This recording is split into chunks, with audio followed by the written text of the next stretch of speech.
Oh, ladies and gentlemen, hello. Hello? Oh, my little chudlings, how are we today? I gotta do like the weird streamer vibe start.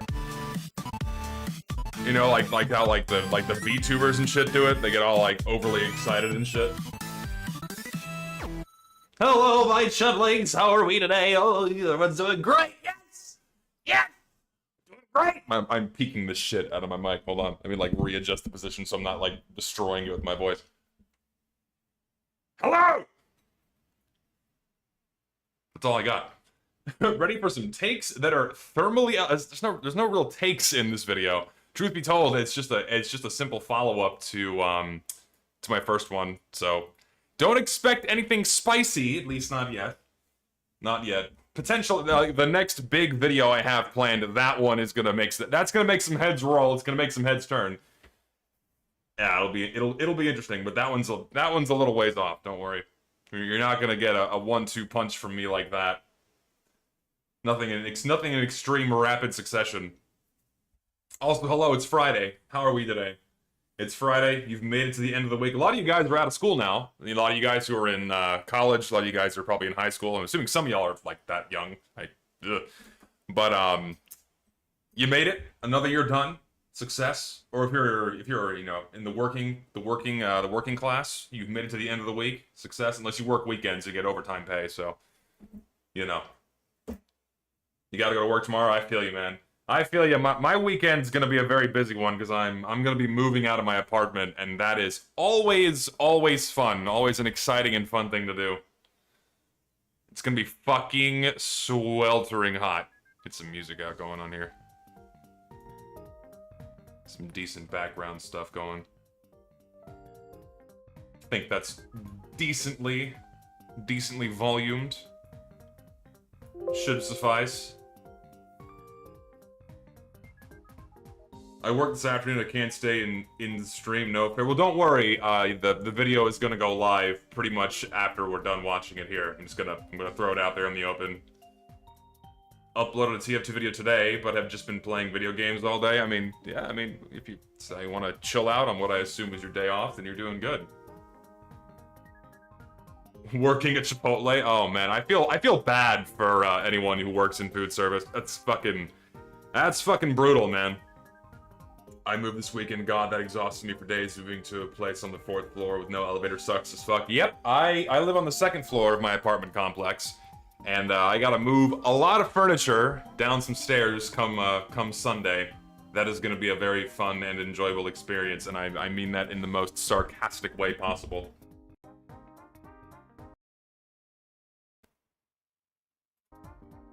Hello, microphone? There we go, that was weird. Remember working on a kitchen and then one way just came in just to cry? Yeah, I mean, because here's the thing, right? If you in your working environment, there's a lot of different kinds of jobs. But in my mind, I group jobs together into 2 separate categories. One, where you're only dealing with your colleagues. And then one where you're dealing with your colleagues and your clientele. And the latter is far worse. Because if you're just dealing with your colleagues, right? You're all in the same job, you're kind of all in the similar headspace, at least like the bare minimum. You're all kind of doing the same thing, you know? So at least you relate somewhat at that level. You're not gonna love all your colleagues, that's just life, right? But that's one thing. But if you have to deal with people for your job, you're like in food service, if you're in retail, and you have to deal with the dregs of humanity coming in and just, you know, it can be hell. It can be crazy. Because you just have to deal with people who are out for blood. Good luck moving out. Had to do that back in December and was a pain to move all the way up to the 3rd floor. Yep. Check messages. Important? Alright, I'll check my messages. Apparently my messages, it's important. God. Really weird caricature of Dr. House for some reason? Why? Just... fucking weird. That's just a weird-ass thing to send, but... Alright. Weird caricature. Also, hello. Hey, so, don't worry, video is gonna, we'll be showing the video in a moment, but I want to give a few minutes for people to kind of trickle in. So I figured I would start this we're gonna do things a little bit out of order. American. It's not a wife beater. It's a fucking dude. Look. It's a fucking tank top. All right. It's not a wife beater. The sides are still here. Right. It's not a fucking wife beater. It's a tank top. Come on. What are you talking about? So we're gonna give a few more minutes for people to come in, but I figured we would do things out of order today, and we'll start the stream by engaging in a little bit of what I call a slop hunt. So what you guys don't know is that whenever I go to the store and I get my usual things, I kind of keep an eye out for just really cursed shit. That also happens to be food. It shouldn't be food, but they sell it as a food product for people to consume, you know. And to me, I don't know why people would willingly buy what I'm about to show you, but apparently someone does, otherwise they wouldn't make it. So I have not one, not two, but three. We have a meal today. We have dinner, dessert, and a beverage, believe it or not. The trifecta of slop for today. And we're gonna try these things out first before we go to town on this new video, alright? So, are we ready? Where do I start? Do I go in order of dinner, dessert, and drink? Or I'll let y'all pick first. What do I start with? The drink, the dessert, or do I start with the savory option? Dinner, dessert, or drink? What do I start with? Do you think the petition is going to do that much? We'll get to that in a moment, because we'll be talking about that a lot. Everyone said start with the drink first. It's overwhelmingly the drink. Okay. Drink or dinner?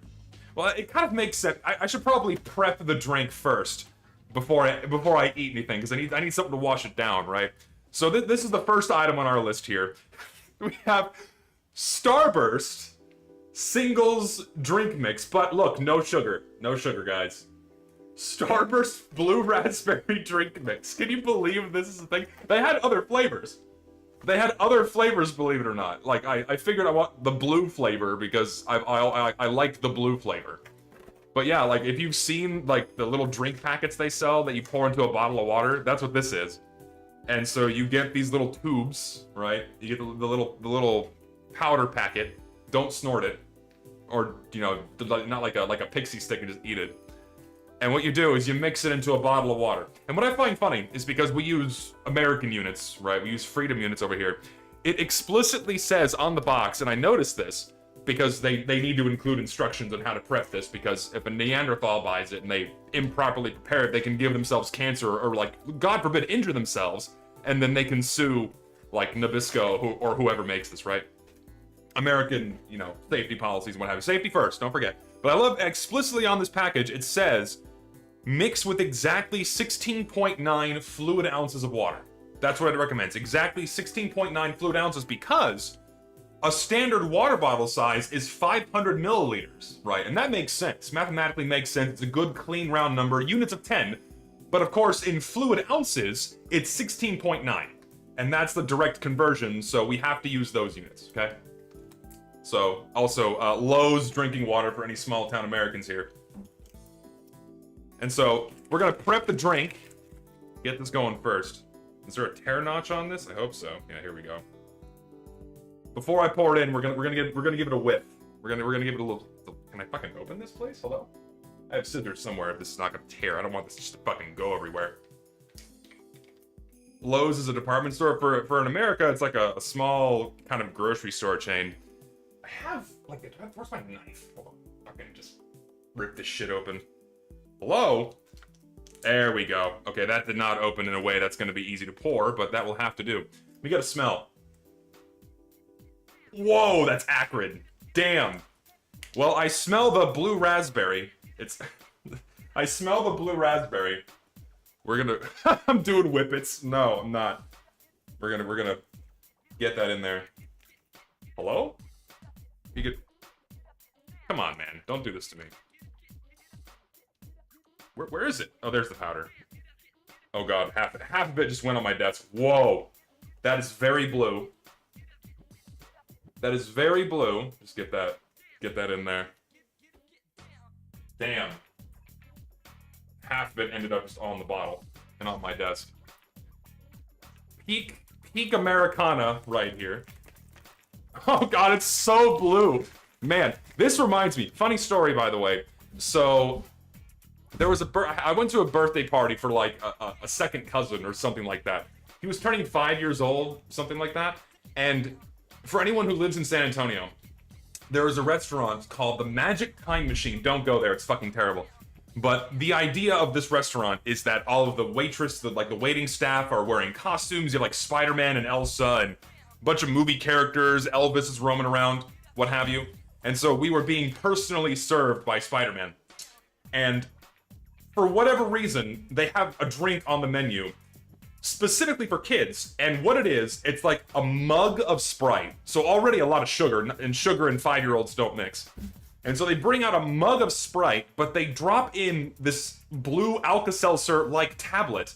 And when they drop it in the mug of Sprite, it starts fizzing and bubbling and smoking like fog. And then it turned it the deepest shade of blue I have ever seen in my life. It was truly astounding. And I kid you not, this 5-year-old sucked that down. I don't know how he wasn't vibrating out of his seat because of how hyper he was. It was just... It looked like poison. It looked like witch's brew. Like, you know,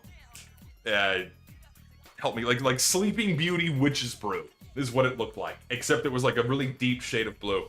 All right, no more blue balling. Let's no pun intended. No more blue balling. Let's taste this shit.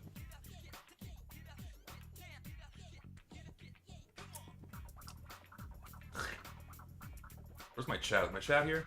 Hold on. I just realized my chat isn't here. Let me put y'all in here. Hold on. It doesn't taste good. It really doesn't taste good. There y'all are. Bring y'all over here. Like there. It doesn't taste very good. It's truly something. So believe it or not, it's not that sweet. It's actually a little bit tart. But it has like that fake acrid flavor that hits the back of your throat, and it's really not that pleasant to drink.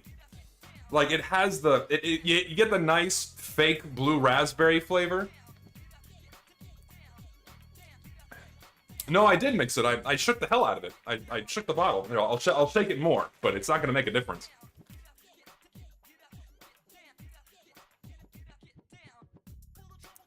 It made literally no difference. Man. That is something. It's not bad. It's 5 calories a packet, so 5 calories, no sugar, but it has aspartame probably for the sweetener. Yeah, so it has citric acid. There's the shit hitting the back of your throat. Citric acid, maltodextrin, aspartame, and artificial color. Less than 2% of monocalcium phosphate. Blue number 1, just to give it that nice rich color.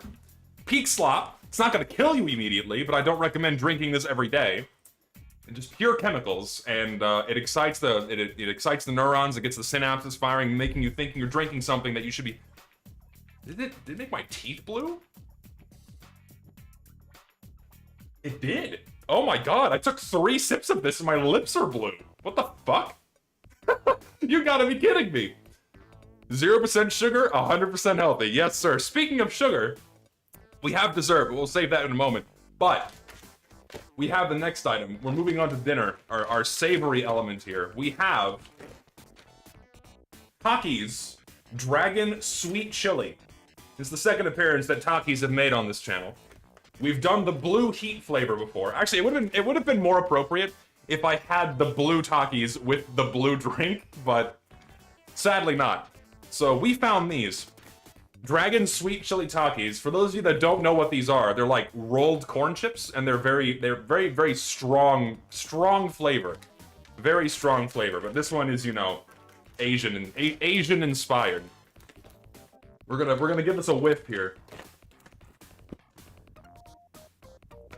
There's not that much of a smell, honestly. Like, if anyone here, how many of you guys have tried like regular Takis before? I assume a non-zero number of people have had Takis in chat, right? And correct me if I'm wrong, they normally have a very strong smell, also acrid, like very strong, tart, sour smell to them because of just how loaded they are with the seasoning, or whatever the fuck they put on these, right? Whew. These, okay, now I'm starting to get more of the smell. Let me, like, shake up the bag a bit. Yeah, there's more of a, I'm getting more of it now. It certainly has a smell. It certainly has a smell. And here's what they look like. They're like little tubes. Little corn chip tubes. I have not, but my little brother have. For a snack here in Sweden, they're expensive. Yeah, because you're importing these from America, so. Alright, we're gonna give the Takis Dragon Sweet Chili a shot.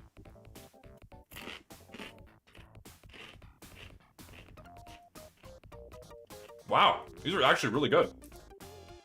Damn. Ooh. These are good. Wow. I'm shocked. Regular Takis suck. Man. Yeah, for real on God, as the kids would say. Yeah, these are actually, like, the bet, like, okay, so compared to other chips, right? Like, on a scale of 1 to 10 versus other chips I could choose, these rate like a 5. They're not, it's not the end of the world. If these were given to me, I wouldn't refuse them. They're good, and compared to normal Takis and, like, the shitty blue ones, these are way better than the normal ones, believe it or not. These are actually really good. Mainly because these aren't super strong and overly seasoned. They're way more mild compared to, like, regular ones. Alright, no more. I'm not gonna sit here and eat the whole fucking bag. So, in total, so, Slop rating on this is like a 3 out of 10. This is like a 7 out of 10. These are pretty good. We've had better on the channel, but these are really good. Would recommend. But now for the star of our show. Now for something that no one saw coming, something immensely cursed that should not exist, and yet it does. All right, do you want any guesses to what I have? Let me get another sip of my blue drink here. I'm not drinking any more of this. I can't do it. It's just, give me I need my regular water.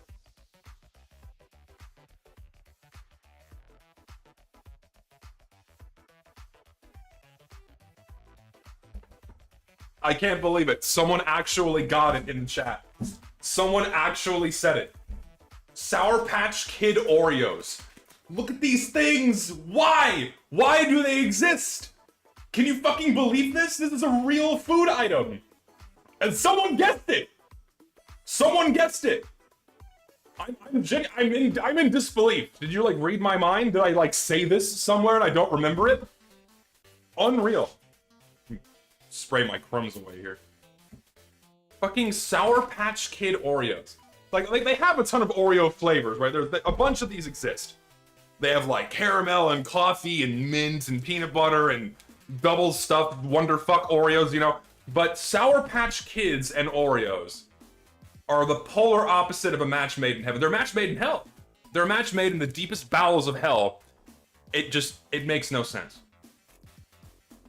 Sour Patch Kids flavored cookie with cream and colorful inclusions. I like how they have to call it a colorful inclusion. Oh, Jesus.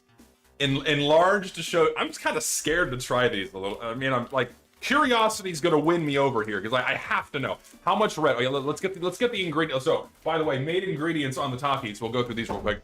Corn flour, plenty of canola, and we gotta get those seed oils. We love seed oils in this house. Gotta make you very strong for the assembly line. You make you strong to get you, filled up. You have your paprika, you have your cayenne, vinegar, you have your disodium guanylate, silicon dioxide. I got sand! They have sand in this! Silicon dioxide is sand. It's quartz. There's fucking sand in these fucking chips. Don't eat this shit. Good God. Anyway. Main ingredient here, surprise, surprise, is sugar. Followed by unbleached, thank God, enriched flour. What else do we have here? With vitamin B1 and riboflavin, palm oil, soybean oil. Oh, I love soybean oil so much. I fucking just, listen, I have like 375 gallons of Soylent in the other room. I sustain solely off of Soylent. What else we got here? Blue 1, yellow 6, red 40. There it is. Lovely carcinogen. Yellow 5, red 40 lake, and yellow 5 lake. Eat these every day. You're guaranteed to probably grow a third arm or perhaps a tumor. Or both. Let's do it. Let's get the smell test first. This is truly a rare and special item. We have the smell test here. Oh my god! Oh, it smells like Sour Patch. It is literally the sum of its parts. It smells like Sour Patch and vanilla Oreos. That's all it is. It's Sour Patch and vanilla Oreos. Oh, we have a telemarketer. Hello? God, these people, like, listen. If you're trying to scam people, you gotta be fucking on it. You gotta be ready. You can't link, like, I know it's the machine clicking on it takes a minute, right? But if you're wanting to scam people, you gotta be on it. As soon as they pick up that phone, you gotta be like, hello, do you want to buy some solar panels? No. Too slow. Anyway.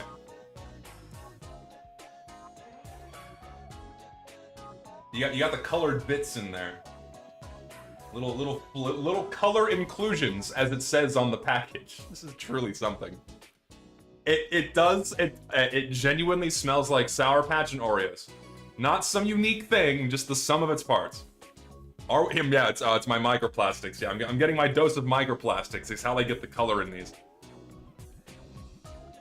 Do I do the classic Oreo thing? Do I pop it open? I guess I should, shouldn't I? Oh, that was clean, dude. Look at that. Nice. All right, so we have a clean break, clean split. We have the cream inspection. Very fruity, very colored, very speckledy. Gotta love it. Just gotta dip it into my Starburst drink. I'm not going to do that. All right, so we're gonna do a lick. We'll do a lick test. It tastes like Sour Patch. It tastes like Sour Patch, sugar, and lard. I shit you not. It does taste like Sour Patch, sugar, and lard. Oh, I hate it. I really do. All right, now we're gonna go in for the bite.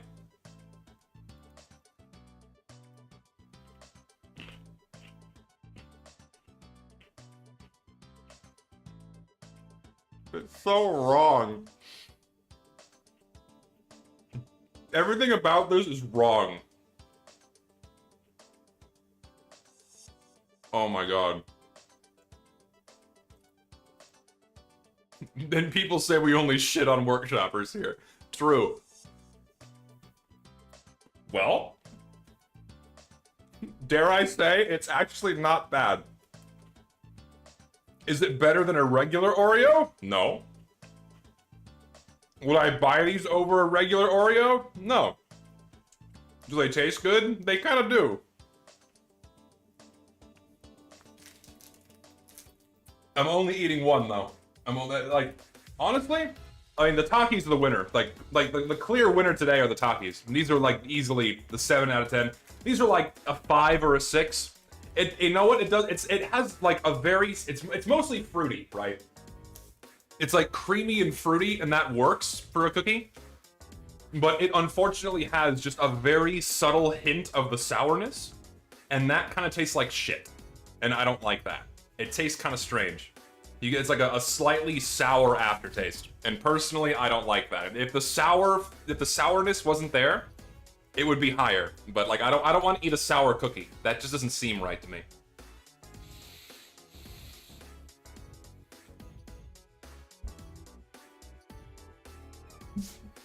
Oh lordy. Well, there you have it. There is our slop trifecta for the day. Truly something miraculous we've experienced together. Ah, God. All right. Well, that's one box ticked off. We can move on to what I'm sure everyone here is very excited for and eager for. I'm trying something new. I normally don't do this, but I figure a fun thing to do would be to premiere a video on stream. I feel like that just makes more sense, and it's also more fun for people. You're right. You know, it's like you come, we hang out, we watch together, and I can like pause it and explain things. It just seems like the right thing to do, right? It just seems like the right thing to do. So we're gonna give that a shot today. We're gonna give that a shot. We're gonna see how it's gonna go. Let me adjust some things here. How long is the video? The video is just over 20 minutes. It's not long. It's a much shorter follow-up to my bot video.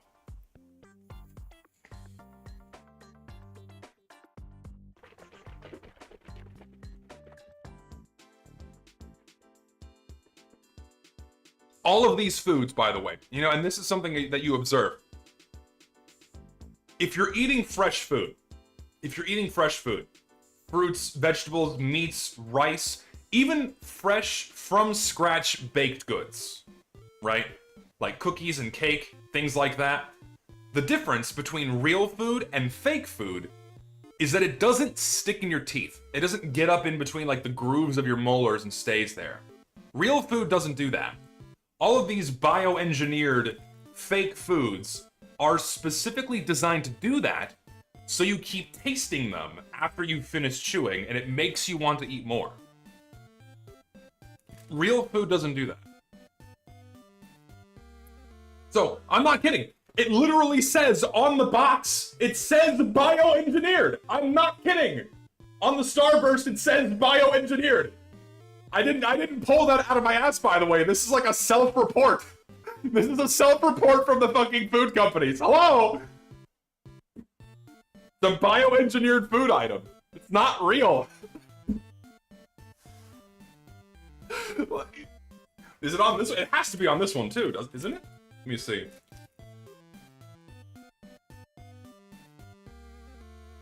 It's not, thankfully. At least we know. Oh, here we go. Contains a bioengineered food ingredient in the much fine. You can't really read it because it won't focus, but it's in the fine print. Contains a bioengineered food item, and it says it also on the Takis package, right there. Anyway, let me see if I can set this up properly. I want to get the framing on this right. See if I can make this work. Give me a moment. We will figure this out together.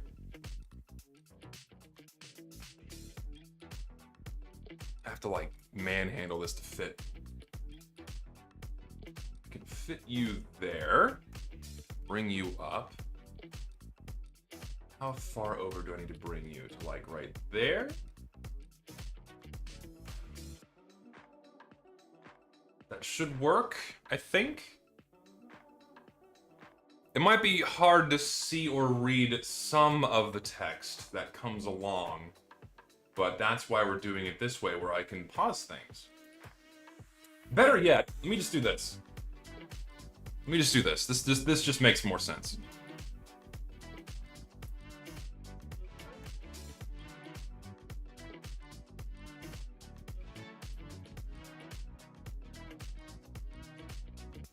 The hell? Hold on.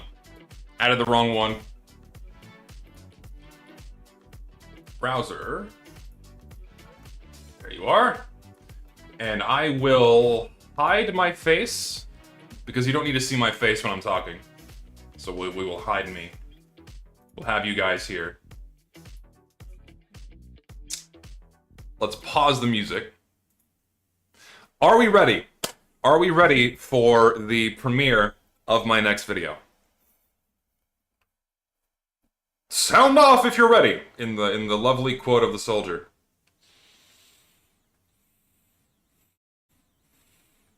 So, one more time, this is a follow-up to my first video about the bots, and well, let's just do it.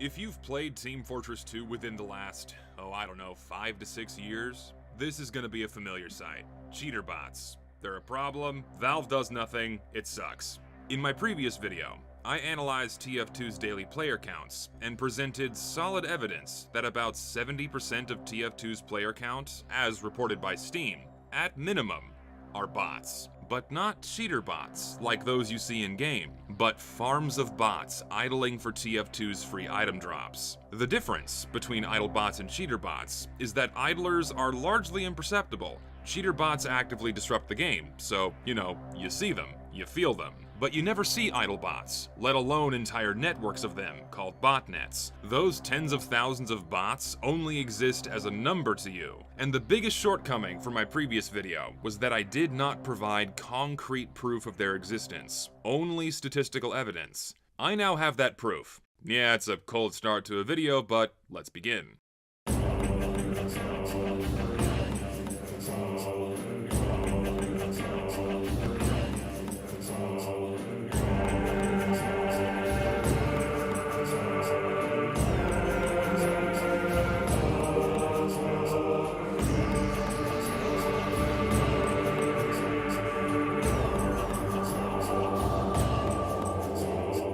Before I show you what a botnet looks like, I need to correct a mistake from my first video. I originally said that most idle bots stay in the main menu, farming case drops instead of item drops. This is wrong.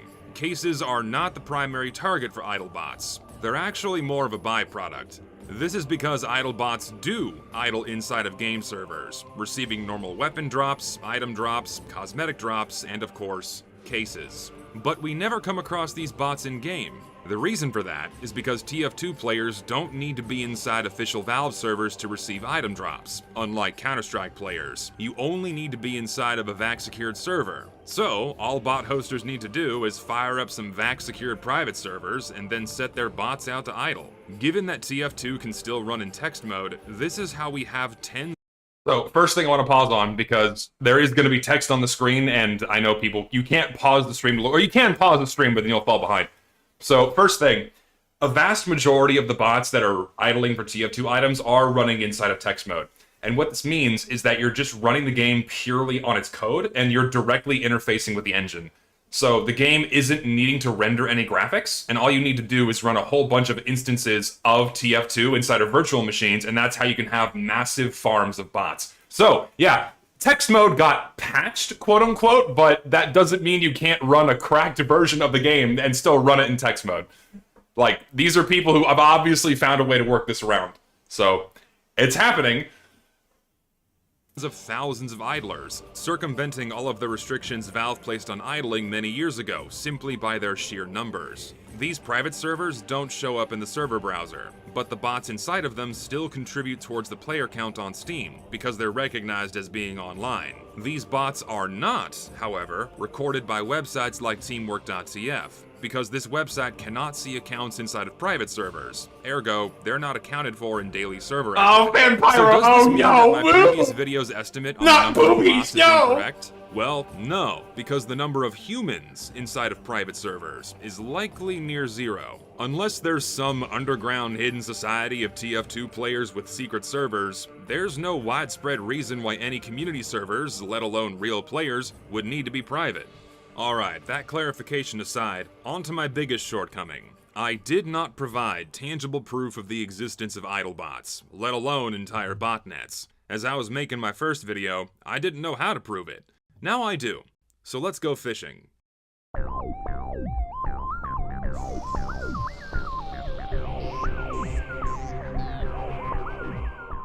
The convenient thing about fishing for botnets is that they have no choice but to take your bait. And it's so easy, anyone can give it a shot. So, if you don't believe what you're about to see, you can try this yourself. And like many ideas or experiments on the internet, I didn't come up with this one myself. This was originally devised on 4chan of all places. The experiment? You just send out a bunch of junk with giftapults and see where it ends up. This is a beautifully simple and direct method of sampling TF2 accounts, because giftapults are delivered to any random online account. This will give us a good estimate on how many bots are out there, so long as our sample size is sufficiently large. For a population of around 70,000 accounts, you want a sample size of about 1 to 2%, meaning I needed to send out a minimum of 700 giftapults.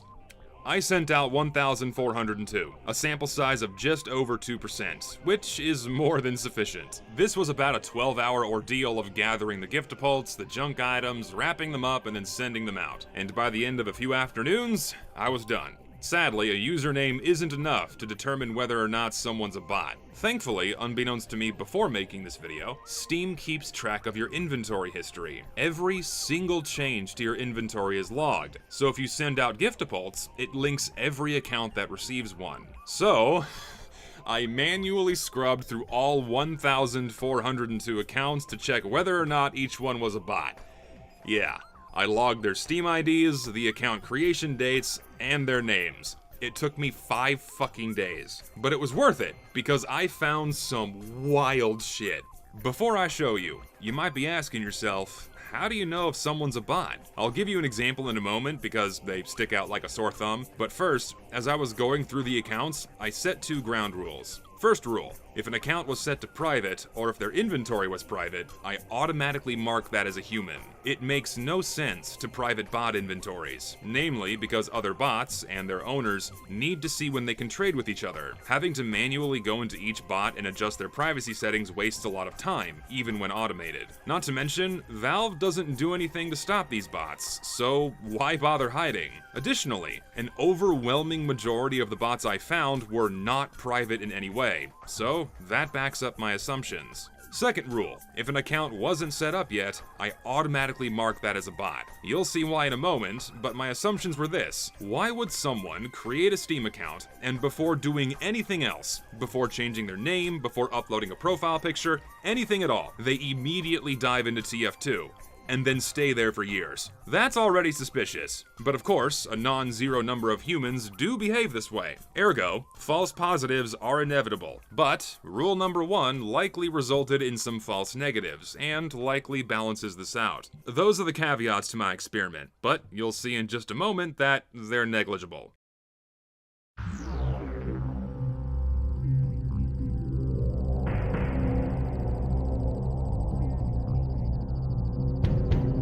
Alright, enough blue balling. Out of the 1,402 giftapults, you want to guess how many went to bots? I'll give you a second to think of a number, and I'll publish my data in a pinned comment down below so you can look for yourself. 996 went to bots, which is almost exactly 71% of my sample size. I now have 2 completely isolated methods that have come to the same conclusion. TF2's player count, as reported by Steam, is about 70% bots. At minimum. So let's put a face to these bots, shall we? I divided all of these bots into groups based on similar characteristics, and I'll start with the most common type of bot. Out of the 996 bots, 475 of them are what I call generic bots. All of these bots had a generic human first name. Many of them with a random profile picture, no public friends lists, only 1 or 2 games in their library, if that was public. All of these bots' inventories only had TF2 items, and all of the items were only things you could acquire as item drops or from crafting. Normal weapons and hats, cases, and metal. A few of them had unopened giftapult gifts, and of course, my gifted Strange Count transfer tool. Not a single inventory had used stranges, war paints, or unusuals. No painted cosmetics or renamed items. No achievement items of any kind. No mercenary badge. Nothing that would otherwise indicate human activity. Yes, I checked every single account's inventory. The people in my Discord will verify this because I streamed almost every moment of me scrubbing through these accounts. So very obviously, these accounts do not play the game. They're bots. In fact, many of the names and profile pictures these bots used appeared more than once, which tells me that these bots likely use a preset list of names and pictures. We had 2 Erics, 2 DJs, 2 Ernies, and 3 Ruths. Other bots had more unique names, like Sandshoes or Celine Dion. A subset of these bots all had Russian or Turkic names. You know, very Russian name, strong name, like Kudashina, Megama Karova, Dmitry, you know, Russian name. Bad accent, I know. There was also plenty of repeating or similar profile pictures. Spider-Man was a recurring theme for some reason. Some of these profile pictures were rather on the nose, saying, "For the money." It's kind of funny. Also, accounts with similar features were created around the same time. And many of these bots were so old that they still had their unopened Smithmas stockings dating back to 2017, or even before that. I think the oldest idle account I found dated back to like 2014, 2013, I have to double check. Interestingly, out of the 475 bots, only 2 of them were inside of game servers, according to their profiles. So, thought to myself, fuck it, let's try and join their game and see where it takes me. Sure enough, it didn't work, but it did show me the IP address. Doing a quick search online, and lo and behold, Russia. Seems like these Russian bot hosters fire up a bunch of private VAC-secured servers and then set their bots out to idle. But are all of these 475 generic bots part of the same botnet, operated by one person or the same group of persons? That's hard to say. What is clear is that there's a shitload of these generic bots. Given my sample size, that means about 34% of the players reported by Steam are bots just like this. We have Brian's, Nikki's, Ashley's, and Dimitri's falling out of our goddamn ears. And we've barely scratched the surface. Many of the bots that received Giftapults had very unique naming schemas, very obviously indicating they're part of the same botnet. Thanks to these unique names, I could actually search for them on Steam and find more bots. Sadly, a good portion of these accounts were not set up yet, and if an account on Steam hasn't been set up, it doesn't show up in Steam search, so I couldn't get an exact volume of these. I could extrapolate a volume by using my sample size, but that doesn't necessarily count as finding the bots, so I'll keep a running tally of the bots I manually found down here. This far, we're at 475. The next group of bots I found were all named as a random number, like this. None of the accounts were set up yet, so I couldn't search for more. One could argue, well, how do you know if these are bots if you can't see their inventories? Surely, these must be human, which would hold water if all of these accounts weren't all made within a month of each other. Another group of bots were all named Barrett Ketlik, with a number at the end. Sure enough, all of these accounts were made in a short time frame. I did a quick name search, but it only returned a few more, with almost none of them matching the names of my Giftapult recipients. That tells me that there's definitely a lot more of these accounts out there, but I couldn't find them. The next group of bots I found all used this bizarre naming schema. The same string of characters, a plus sign, and then some random characters. Hey, a little bit of in-post Pete here, pardon the garbage microphone quality. This first set of bots, none of the accounts were set up yet, so I couldn't search for more of them on Steam. But as I was digging through my data, there was another set of bots with a similar naming schema. All of these were set up, so I did a quick name search, and there's just, 4,400 of these just out there.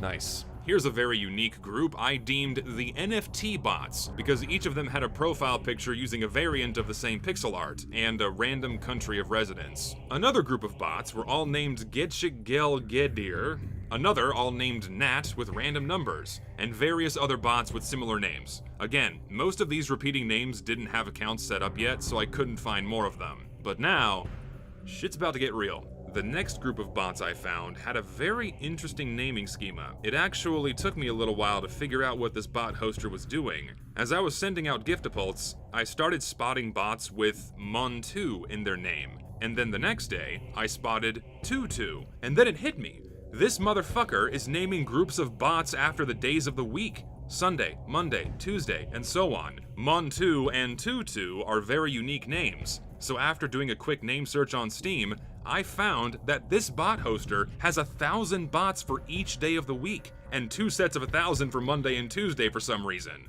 So just this one guy has 9,000 bots. Here's another example. 2 of my Giftapults went to 2 accounts with the exact same name. I'm not even going to try to pronounce this, but here it is. Statistically speaking, since Giftapults are delivered to any random online account, hitting a 1 out of 70,000 dice roll is about a 1 in 5 billion chance. Then, I checked the Steam IDs.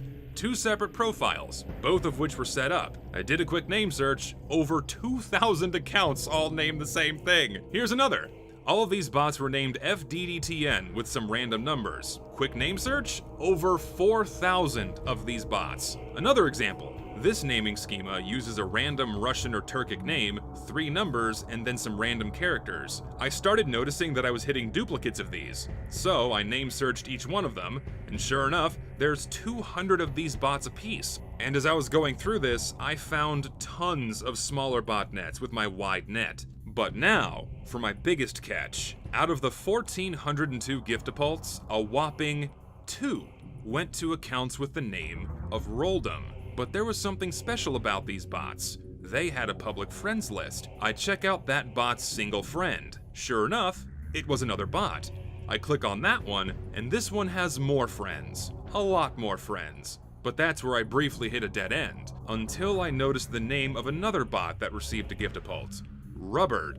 Rubbard, Rolldom, random numbers, way too similar to be a coincidence. Sure enough, Rubbard had a public friends list. So I checked that one out. It was friends with Rolldom bots. I checked the friends list of the Rolldom bot, and it took me to this guy's profile. This is the bot owner. It looks like this guy's friends with some bigger traders, but digging through his friends list just brings up more bot names. Rubbard, Rolldom, Argumenter, Flamenco, Flamingo, Hawkshot, a bunch of names. I cataloged all of the different bot names I could find, at least the ones I could find by digging through all of the friends list, which all lead back to this guy or his alt, and I found 14 different names. I searched each one on Steam, at least the ones I could, and it returned anywhere from 1,000 to 4,800 bots each. So, just this one guy, at minimum, because there's guaranteed to be more out there, is running over 20,000 bots. The final tally, I don't know why I'm saying it, you can see it on your screen, 60,000 bots. And I found them quite easily, I might add. They're just chilling out there in the open. Anyone can find them. Yeah.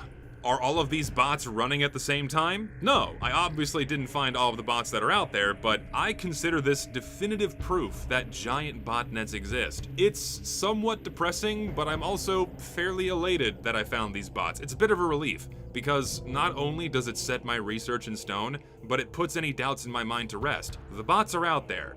Here's your proof. They exist.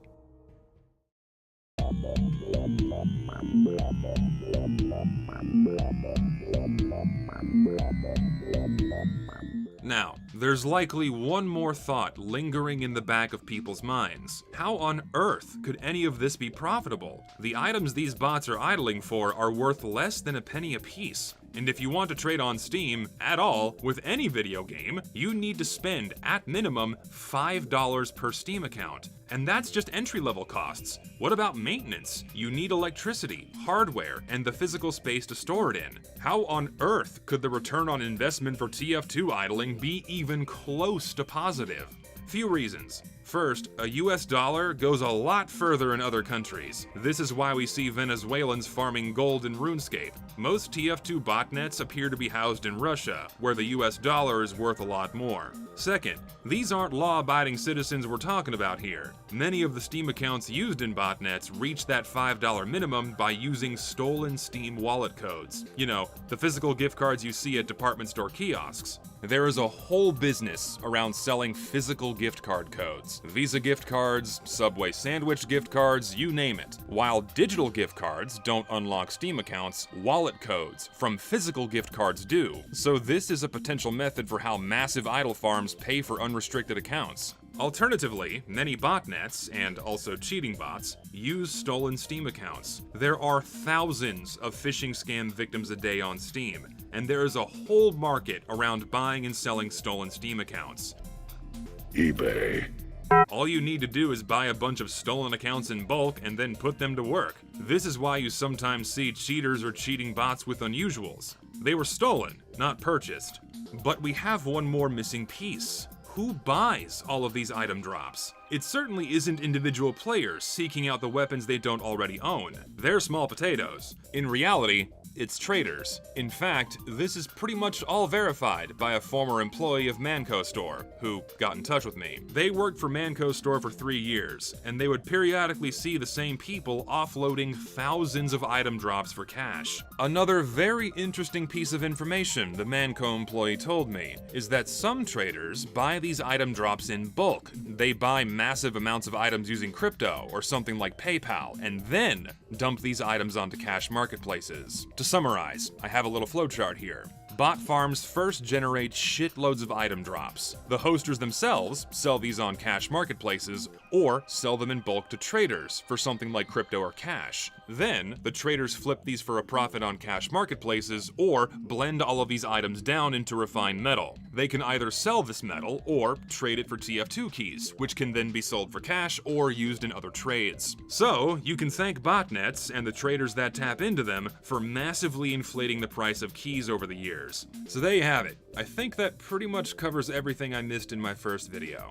Well, not really sure how to end this video. A lot of hubbub recently with this next iteration of Save TF2, or otherwise known as Fix TF2. Just want to clarify something because a lot of people have been asking me. I had no involvement. I wasn't involved, my video wasn't involved, it wasn't part of it. I was completely in the dark. I had no idea any of this was being planned until Banana Boy let the cat out of the bag. For one, I'm very glad that people are getting on Valve's ass again about TF2, and also their other games. It's deserved. And that's an understatement. The first iteration of Save TF2 got co-opted by all of that toxic positivity nonsense I mentioned in my last video, but they're at least heading in the right direction this time. Part of me wants to say more, but I think I'll watch from the sidelines on this one and let my thoughts on all of this marinate a little bit more in my mind before I say anything else. I will address one piece of criticism from my first video. A lot of people are saying that I made the video as like rage bait to say that TF2 is dead. I don't know why people love twisting words. I mean, this is the internet after all. You go down this infinitely long game of telephone, and by the time you get so far from the original meaning and message, it's become something else entirely. I made my first video and now this video solely with the intention to inform. I didn't proclaim that TF2 was dead or dying in one way or another. Those words never left my mouth. My video had a very strong air of dread because this is something that we should be upset about. And my hope was that once the video was out, it would encourage people to start, you know, talking about the problem again? All the bots? Hello? The insane ratio of bots to humans was by no means common knowledge. Sure, a few people knew, but just because you know something doesn't mean that everyone else does, right? So thankfully now it's very clear to a lot more people that all of these bots are a symptom of Valve's willful neglect and just sheer incompetence, which has furthered along TF2 into this just miserably sorry state it's in now. But it looks like my first video did its job. It got people talking about the bots again, that's great. And now this video serves as follow-through. I've done my part. Now it's on you guys. I'll say what I said in my last video. You don't like how a product's being handled, you don't support the product. You speak with your mouths, you speak with your wallets. It's that simple. Oh yeah, and thank you for 100,000 subscribers.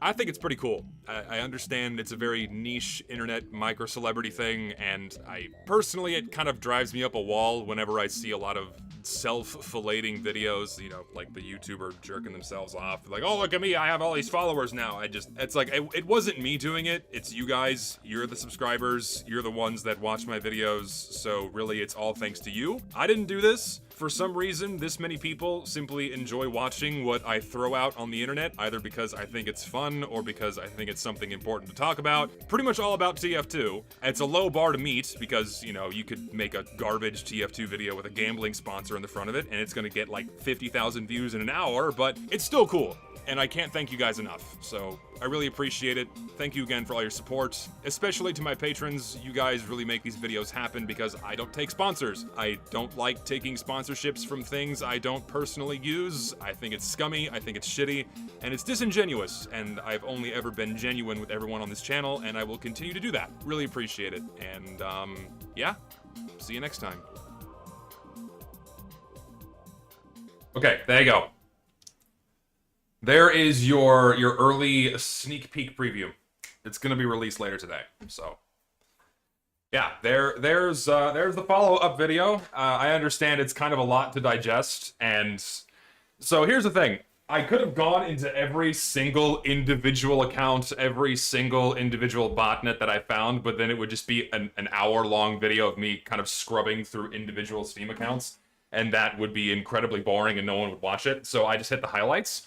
And naturally, I'm going to be publishing all of my data in a pinned comment when the video releases, so if people want to go look at the Steam accounts that I looked at themselves and kind of verify that for themselves, then fucking go for it. It's all out there.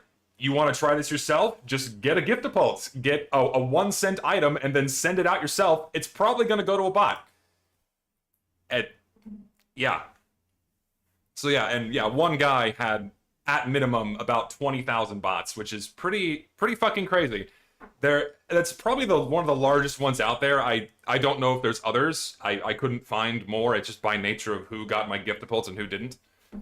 So yeah, yeah. It's I wouldn't use that as like you know, the 60,000 plus 20,000 equals 80,000. Yeah, the number matches up, right? Like, okay, TF2 has 25,000 players. Oh, I found 60,000 bots. That adds up to roughly what Steam is reporting right now. And yes, that's true. But again, all of the bots that I found in that grand total, not all of them were actively out, like set out to idle. They just also were bots that just happened to be out there that I found. So I can't like actually say that these were in the game at the time. And also, like I said, there's way more out there. There's a shitload more bots out there. I couldn't find them. And this is also verified by the thing I put in my first video, where someone at Valve banned several 100,000 bots in one go back in 2016. And that's back when Valve was actually taking measures to deal with bots. And they don't do that anymore, right? So that's 300,000 just out there. Obviously not all playing the game at the same time, otherwise the player numbers would be a lot higher. So, yeah. And also, that's been re-verified by the fact that Valve, just like yesterday or a couple days ago, they banned something like 300,000 CSGO case farming bots, which is fucking insane. There are that many bots out there. And this is just like a nice little, a very small window into all of this, right? There's a lot more stuff that I would want to dig into, but I just kept hitting dead end after dead end after dead end. Like, no one wants to talk about this with me. Or just with anybody in general. Like, cause like I was really trying to get any trader or any guy involved in this just to fucking open their mouth a little bit to give me something as to how this all works. And naturally, they're all tight-lipped because they don't want to get their ass in hot water. They don't want to get in trouble. So I just kept getting stonewalled by these people. Unfortunate, but that's just how it is. How many bots are there, do you think, in the entirety of Steam? I think the overwhelming majority of accounts that have been made for Steam are probably bots. Simply by nature of TF2 not being the only game that you can idle in for items or trading cards or what have you, right? It's the same thing with Instagram, it's the same thing with Twitter. If there's so many different motivations for making bots on various platforms and websites that an overwhelming majority of the traffic on these mostly social media platforms and also like Steam are bots, right? And yeah, it's the whole dead internet theory I see people kind of throwing around, and that's just simply true. Like, it's not this weird mythical fantasy. This is very much real. The majority, especially on Twitter, like chances are on Facebook, Instagram, Twitter, you're coming across a comment or a post, it's a bot. It's not a human doing that. It's scary. It's also the more I've been thinking about it recently, I've been becoming more and more disillusioned with just any kind of online interaction outside of Discord, where like I'm probably not even speaking to a human. I'm probably not even arguing with a human. So why am I bothering? So I don't use social media anymore because I'm probably interacting with something that isn't even real. So. Did I dox those guys? No. If you're showing someone's public Steam profile, or if you're showing a public IP address, that's by no means doxing. It's just there. It's like looking up someone in a phone book. It's not illegal. So, yeah. I don't know. I just think it's crazy. Kind of crazy.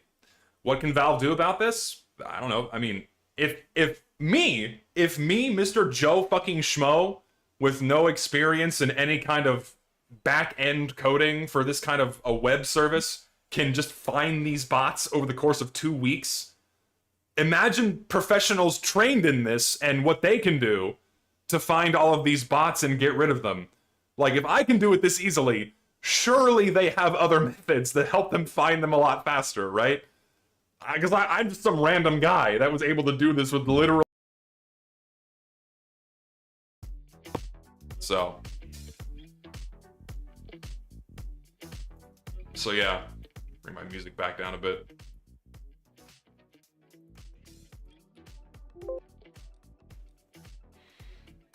Hello? Can you hear me? again. Hello? Come on, piece of shit. There we go. I desperately need a new microphone because this one's just crapping out on me and it sounds terrible. So, weird. No, yeah, so I think that's it, unless other people have other questions about the video specifically, or what have you. I don't know if people, I guess a couple of things that I want to comment on. I don't know if people caught this as I was showing the video, but like, let me find them. They had a public friends Bring the list. volume down. I checked. Volume down, please. So I found it kind of funny because as I was finding all these names, I started running them through a translator, and also I had someone in my Discord telling me, like, as I was going through these, just what these names translated into. So for example, these, where are these bots? Go back. So here we go. All these bots named fucking Bereketlik, that's Turkish for abundance. It's very on the nose. And then you had like another really bizarre name. It was in Russian where, hold on, where is it? Come on. Bring it back. I have to like scrub it. Here. So like these. Azbuka Nahui is like ABC or alphabet, go fuck yourself. That's the translation that I understood. So, and it's in Russian. It's like ABC or like alphabet, go fuck yourself. Yeah.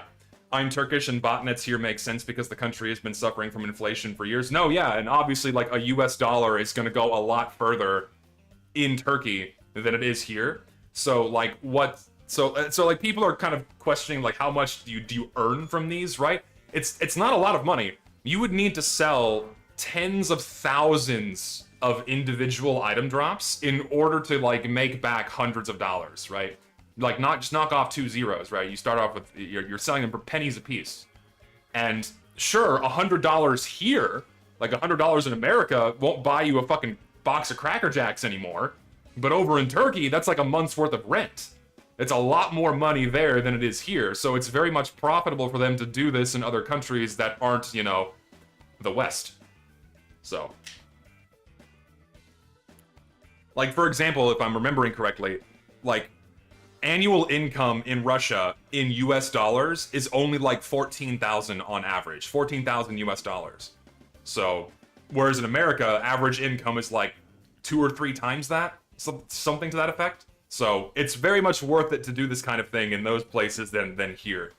And also, yeah, you have Venezuelan, but like, you have guys who are farming gold in RuneScape in Venezuela because I think their monthly income is like $5 roughly in like US currency, $5 American dollars for a month, which is insane when you think about like how you live. You can't live on that.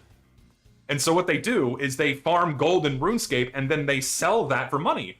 And they make like $400, $500 a month, which is a shitload of money in Venezuela. So, crazy, isn't it?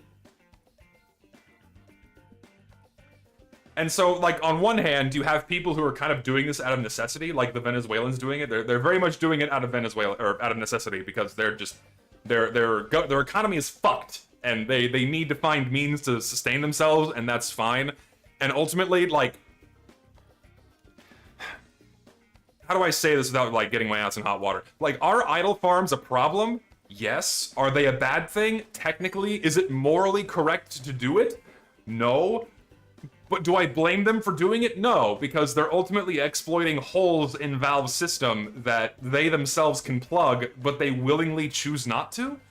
So, do I blame them for exploiting that at all? No, I don't. I understand it. I don't condone it, but I get it, right? Like, I get it. So, like, is it as bad as cheating bots? Obviously not.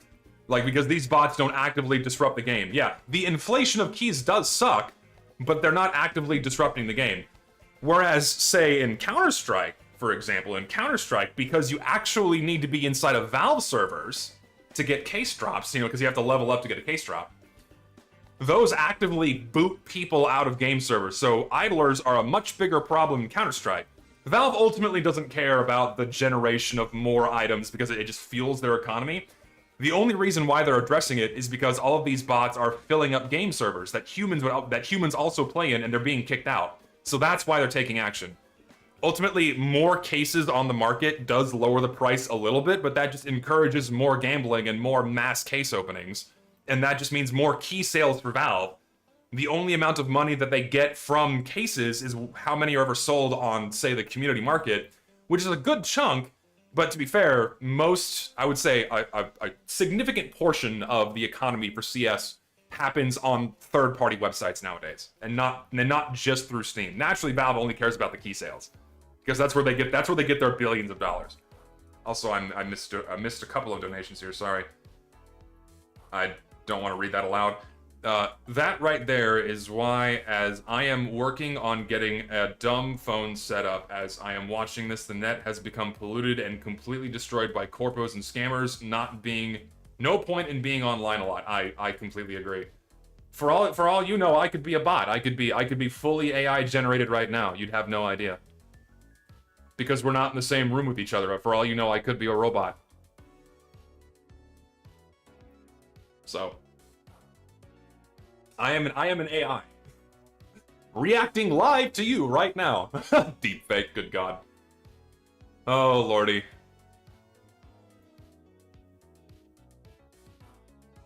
Would disabling item drops from private servers work? No, because then they would just go into public servers, and it would just make the problem even worse.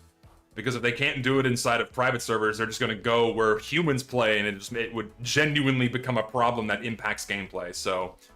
No, disabling item drops in private servers, or just community servers in general won't fix the problem.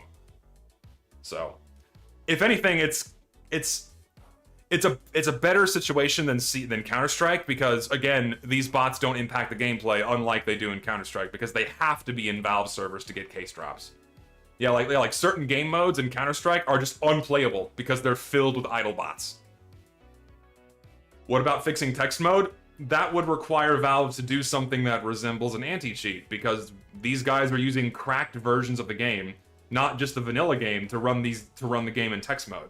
So they would have to they would have to improve the security with the game internally, and Valve is very clearly not willing to do that. That's why everyone's doing this new iteration of Fix TF2, because again, Valve is really showing their hand where they allow this very egregious problem and just willful neglect to persist as long as it has, and they just choose to do nothing.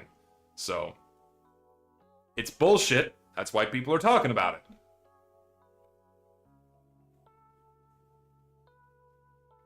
Why do they use sniper bots? Why not bots that are less likely to be kicked? Because they want attention. They want to genuinely ruin the game experience. Why would they play medic bots and help the people that are playing the game with them?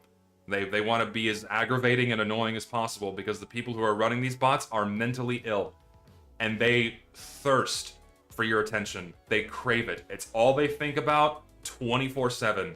How can they get more attention from strangers online? That is their drive. No other reason. It's not money.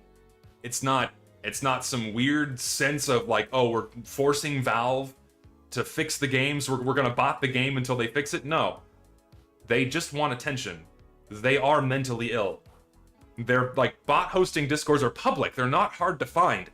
Just go in there and look at how they talk and interact with each other. They're fucking mental. Like, you shouldn't be giving these people an ounce of your time. Or you shouldn't even be giving them the benefit of the doubt either for like doing this for some righteous cause. Can Valve ban them manually? Absolutely. Valve can ban these people manually. Valve also probably has a list of these guys internally. They just don't do anything. They know everything we do. Valve knows everything that we do and more, because they're seeing the back end. But even with that, they don't do anything.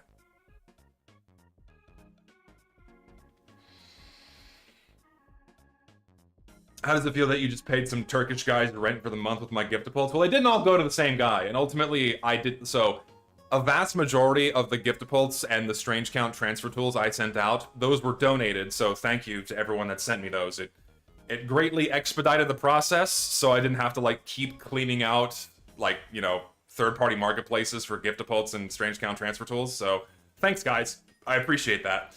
So in total, like if you do the math, it's 1 cent. So 2 cents per giftapult, double that, it's like 28 bucks. It was $28 for the entire endeavor if you're sending out 1,400 giftapults for 2 pennies apiece.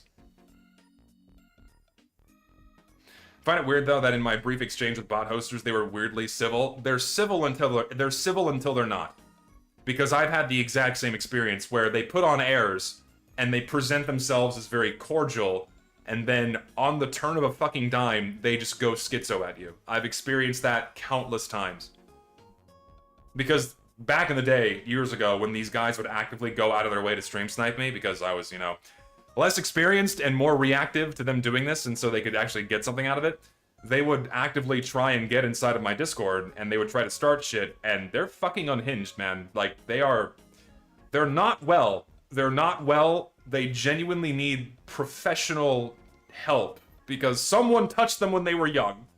Something traumatic happened to them in the past. I don't know what it is. Probably, you know, Uncle Todd got too close, and they haven't processed that, and so all they do is just, you know, exude their repressed trauma and anger out onto the world in the form of making people angry. Sanchus is a nickname for Sasha, short for Alexander. Oh, there we go. Did not know that. Learned something new.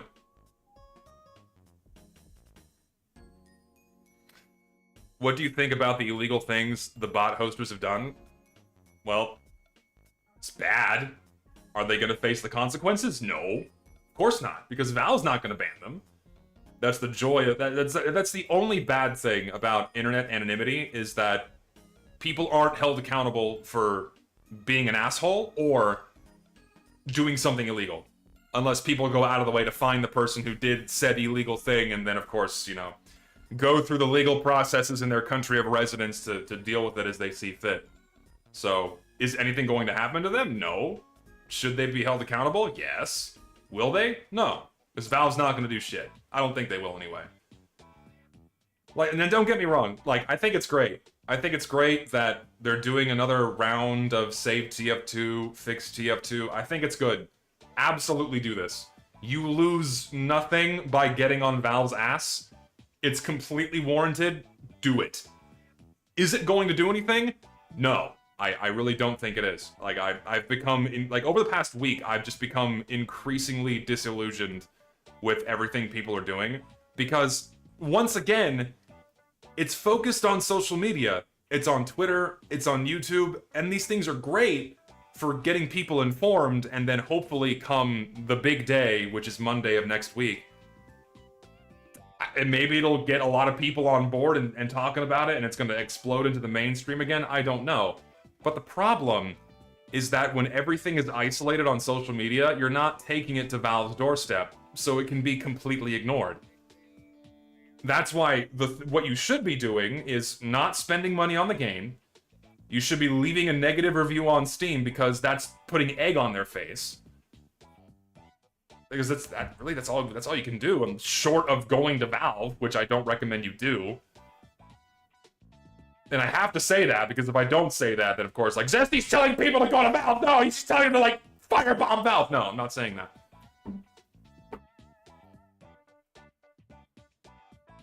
Yeah, they said they were going to... So yeah, that is one thing that I find interesting. They said that they're going to print out all of the signatures, and they're going to hand-deliver them to Valve. I don't know what that means. Are they literally going to go to Valve, into the offices, and hand them to somebody there? Or are they going to mail it? Or are they going to, like, wait outside their offices and just not be let in because they're just not going to let them in? Why would they? Who's going to go out there? Probably no one.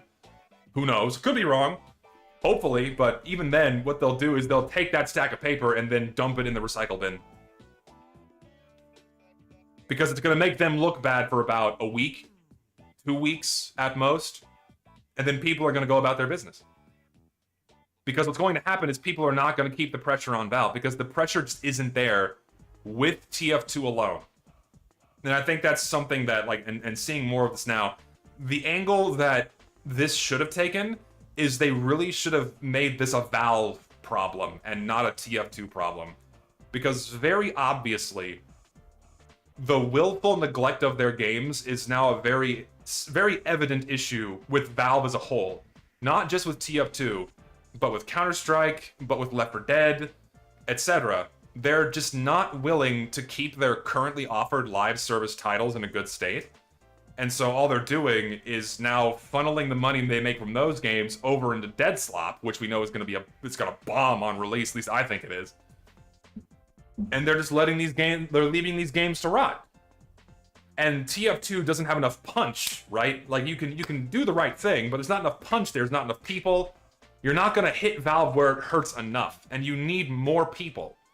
And so what they should have done is they probably should have reached out to like Counter-Strike people and other people who like other Valve games and like said, hey, I think we can all agree that what Valve is doing with all these games we enjoy is really fucked up.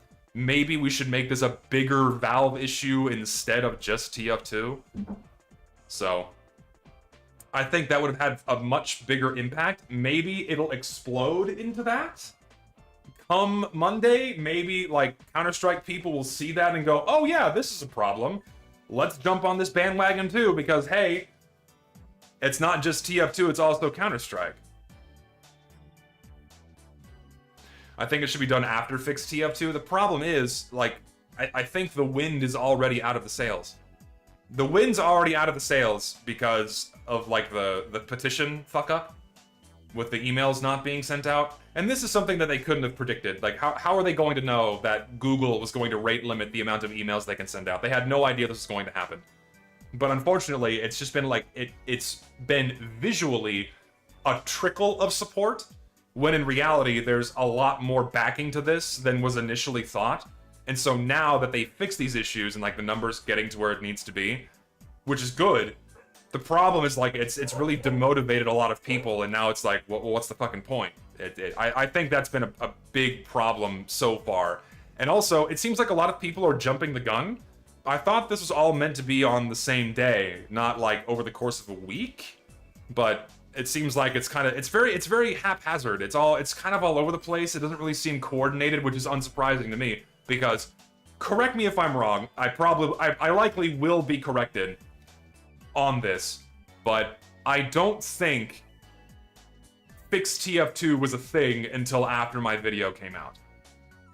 It seems like to me, because of how haphazard this is and how kind of uncoordinated this is, that they weren't even planning to do something like this until after my video was out for a little while, and they said, okay, now we should do this again. I'm probably wrong. One of these guys who was inside of this circle is gonna come correct me, I'm sure. But that's how it looks like to me. And listen, I'm not taking credit. I don't want credit for Fix TF2. I only wanted people to keep talking about the fucking problem instead of just like, fuck it, we'll just deal with it. No, we shouldn't be dealing with it. It's bullshit. Which is why I'm happy that they're doing Fix TF2, right? But to me, it's like the wind is out of the sails. It doesn't seem like it has the momentum it really needs to kind of, because the thing about the original Fix or Save TF2 was that it wasn't really a coordinated thing. It was very much grassroots, like fuck it, we're like, it was fueled entirely by people being fed up. But now, it's not a bad thing that it was more organized, but it just wasn't, it's messy. It's messy. It doesn't seem, yeah. It could have been handled better from the start. I feel like it kind of feels rushed. I don't know why. Or maybe why, I mean, maybe I do know why, because it kind of coincides with like my video still being relevant, perhaps. Why would they hire people for outdated code? I don't know, because it would earn them more money. It would make them look better. It's good for business. But no, yeah, that is sound logic. Why would they hire anyone to work on Source when Source 2 is their new baby? They don't want to hire people to train them in Source. They want to hire people to train them in Source 2 and work on their new shit, not on TF2. Then again, there's a lot of people out there, very obviously, that know how to code in Source. There's a lot more people experienced in that language that they could hire right now and probably put to work on just fixing TF2's problem. Not like reviving the game, not like, you know, getting us updates, just fixing the problems. They could slap 2 or 3 guys on that, and it would already be better than what we deal with now.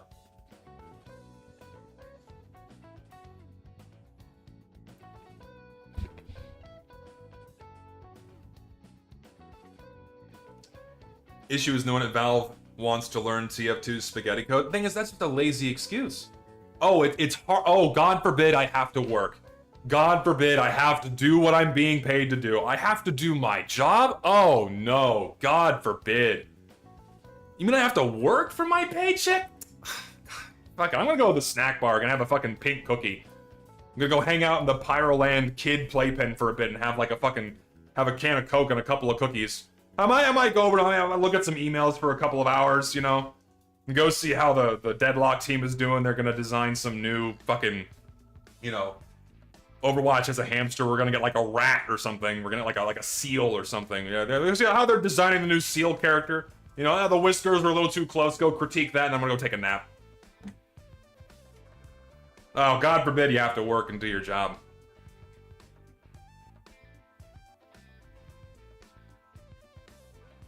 There's a mole, and like, dude, Valve has not been able to keep the lid on Deadlock at all.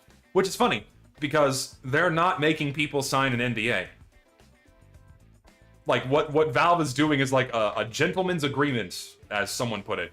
Where if you leak stuff about Deadlock, you're just removed from the Discord. It is a Discord, by the way, so like, it's not secure at all. So, you're invited into this Discord, and you get a game key, and you can play it, but then if you like, leak it out into the public, they just like remove you from the Discord and like revoke your game key, I guess. It doesn't matter though, because there's just more people coming in. And it seems like they're just handing out these keys like candy. Like, fuck, like Richter has one. Half of his friends have one. Like, it's not like this exclusive thing anymore. It's like... And like, you'd think they would have it in a bit more of a prepared state before they start like willingly putting this out there. Like, it looks really bad. So like, I like last week I watched someone play it for a little bit. It just...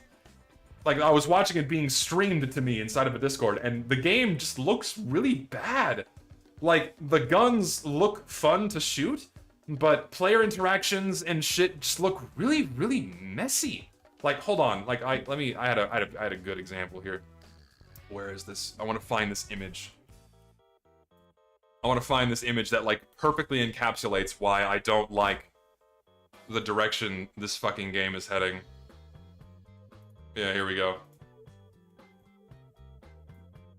Deadlock, everyone. Doesn't this look fun? Doesn't this look like a really fun and enjoyable game? What the fuck am I looking at? There's like a pair of legs sticking out of here. Like, does this even look like a Valve game? What? It just... Oh, God. Like, this is the map down here. Jesus. Like, look at this HUD. I understand. I get it. I've been really spoiled by TF2 because TF2 just has inherently amazing visual design. It was designed to be a really fun and readable first-person shooter. And, like, Valve made one of the best FPS games ever made. And, like, all of the stuff they've learned on how to make great games back then, they take that, ignore it, and then give us this. Like, I mean, like, it's no surprise to anyone that Valve is obviously not the same company they were 20 years ago. Like, no shit, right? But, oh my god. This is pathetic. I know that I don't want to play this. Just by looking at this hot fucking mess, I know that I don't want it. I'm not interested. No thanks, not interested. Ay. Like, what else is there? I have other shit kind of floating. Like, there's already, like, frag movies. I don't know if y'all have seen, there's, like, frag movies of Deadlock going around. Various other things. Ay. I don't know if y'all saw the frag movies.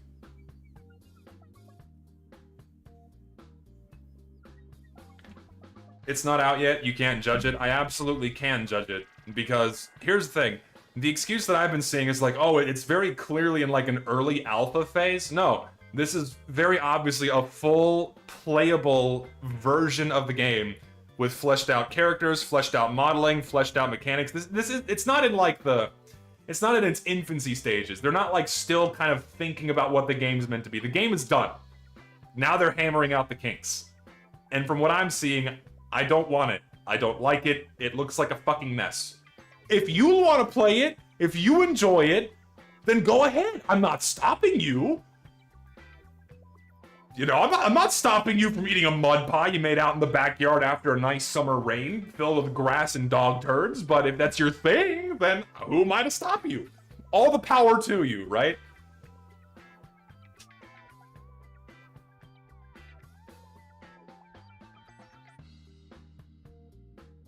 If you watch the interview with Gaben, he's mentioned that they listen closely to the press, so if we can grab the attention of the press, this movement can go somewhere. I feel like that's a lie. I feel like that's a lie given other controversies that Valve has experienced in the past that exploded on the press. I don't even need to say it. Raise your hand if you think game journalism is a fucking joke. It is now. Maybe 15 years ago it wasn't, 20 years ago it wasn't, but now. Game journals are a fucking laughingstock. No one puts any weight in what they say, ever. The only people that do are the ones that write the articles themselves.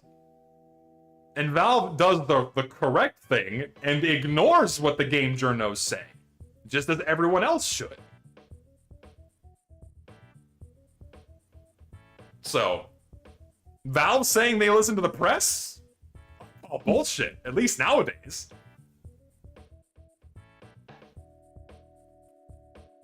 Can't get back into TF2, unfortunately. Good snipers, not aimbotters, are too oppressive and unfun to me. I agree. You never hate game journals enough. You think you do, but you don't. True. Dead on Arrival has a sniper character. The character will be turned into a bot within a... Oh, there's already cheaters in Deadlock, by the way. Like, I'm not kidding. They're already banning people for cheating and exploiting in Deadlock. Can you fucking believe that shit? Oh my god, I have the proof too. If people are like, oh, there's no way that's real, right?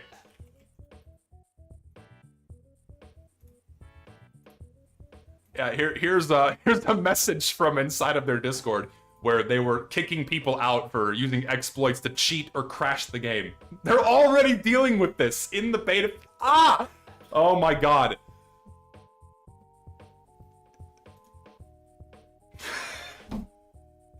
And they think they can put out another live service title before dealing with the exact same issues they have in their currently offered ones.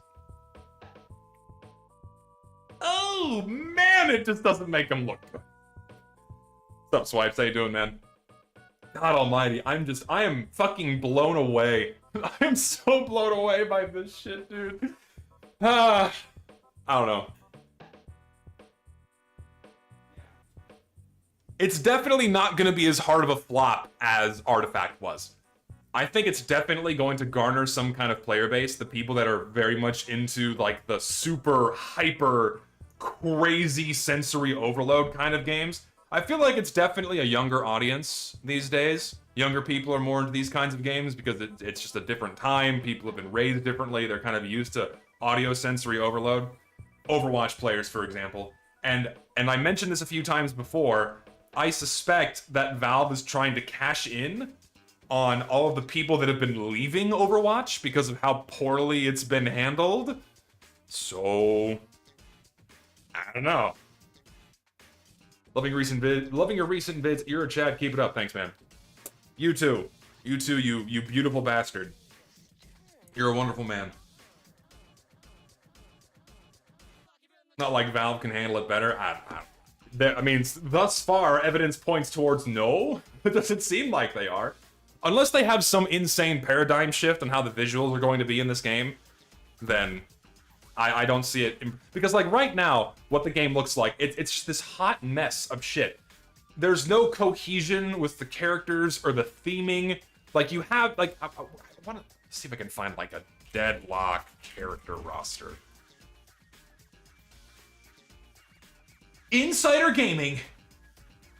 Can I have, like, pictures, please? It's just a list. I want pictures. I guess there's not enough pictures of them out there yet, so I just have to use my words. So, some of the characters in Deadlock so far, some of them all kind of have that early 20th century kind of steampunky feel to them, and those kind of work together. But then you have, like, a literal gargoyle that turns into stone and, like, Kirby stone pounds people. That's a thing. and then you have like 2 robots, and then like a guy that shoots fire out of his fingers, and then like a snake woman with a skinny head. It's like, it's so incohesive visually and thematically. Like, traditionally, Valve games have kind of followed some kind of core idea, at least in terms of like theming and like directionality in terms of how it looks and story, but it's none of it's there.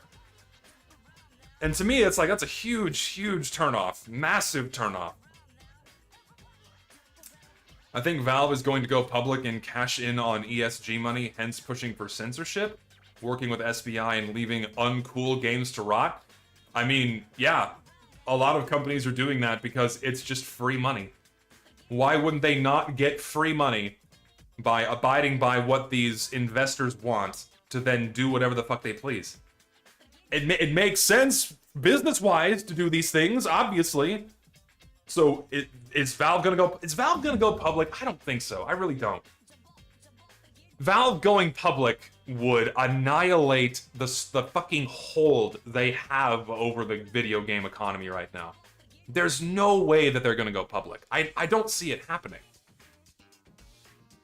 I could be wrong, but we'll see. I really don't think it's going to happen. No, yeah, and thank you, Joey, for saying that. Valve doesn't need to do that because they have the infinite money printer that is Steam. They get bukus of fucking money. They probably have overhead, right? They have overhead costs, maintenance costs, and things, but they make billions of dollars a year. I don't think they're hurting for money in any way. I really don't. If they're taking like lavish multi-million-dollar annual vacations for their entire team, I really don't think they're hurting for money. And I'll say this again, just Counter-Strike, just CS2, just the key sales. Nothing else. Not community market transactions, not the other things they sell on those marketplaces, none of that. Just the keys earns Valve about $2 billion a year. Just key sales. Nothing else. That's fucking crazy. That's a genuine money printer.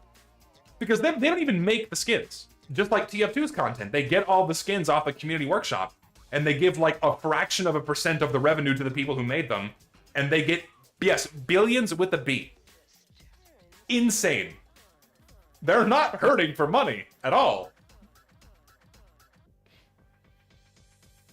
See, gambling is not expensive. Valve struck gold with loot boxes.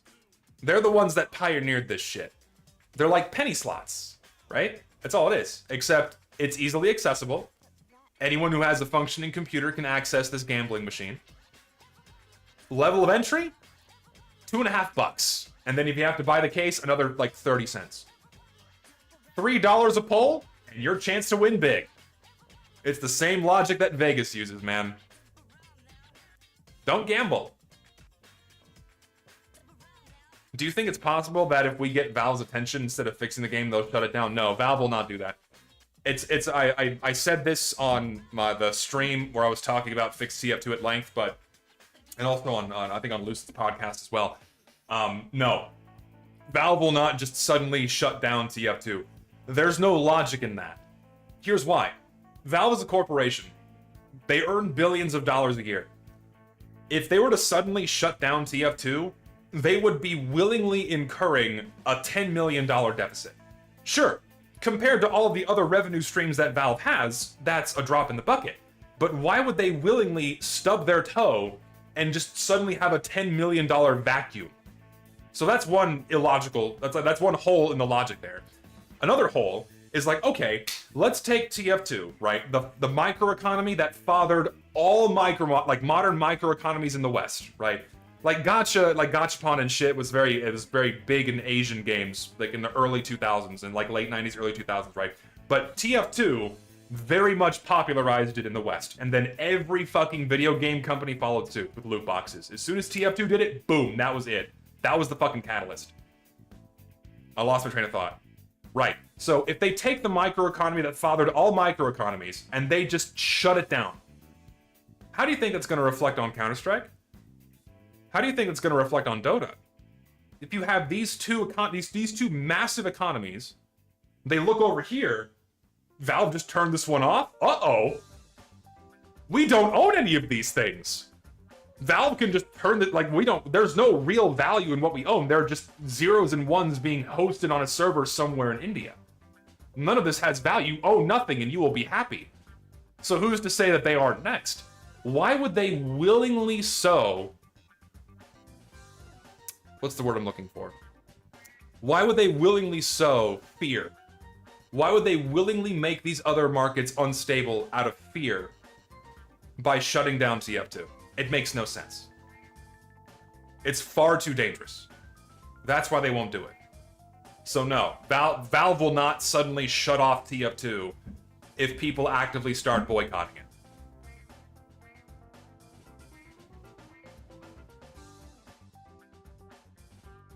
Yeah, so it would sow discord. It's not distrust. It's there's another word I'm looking for.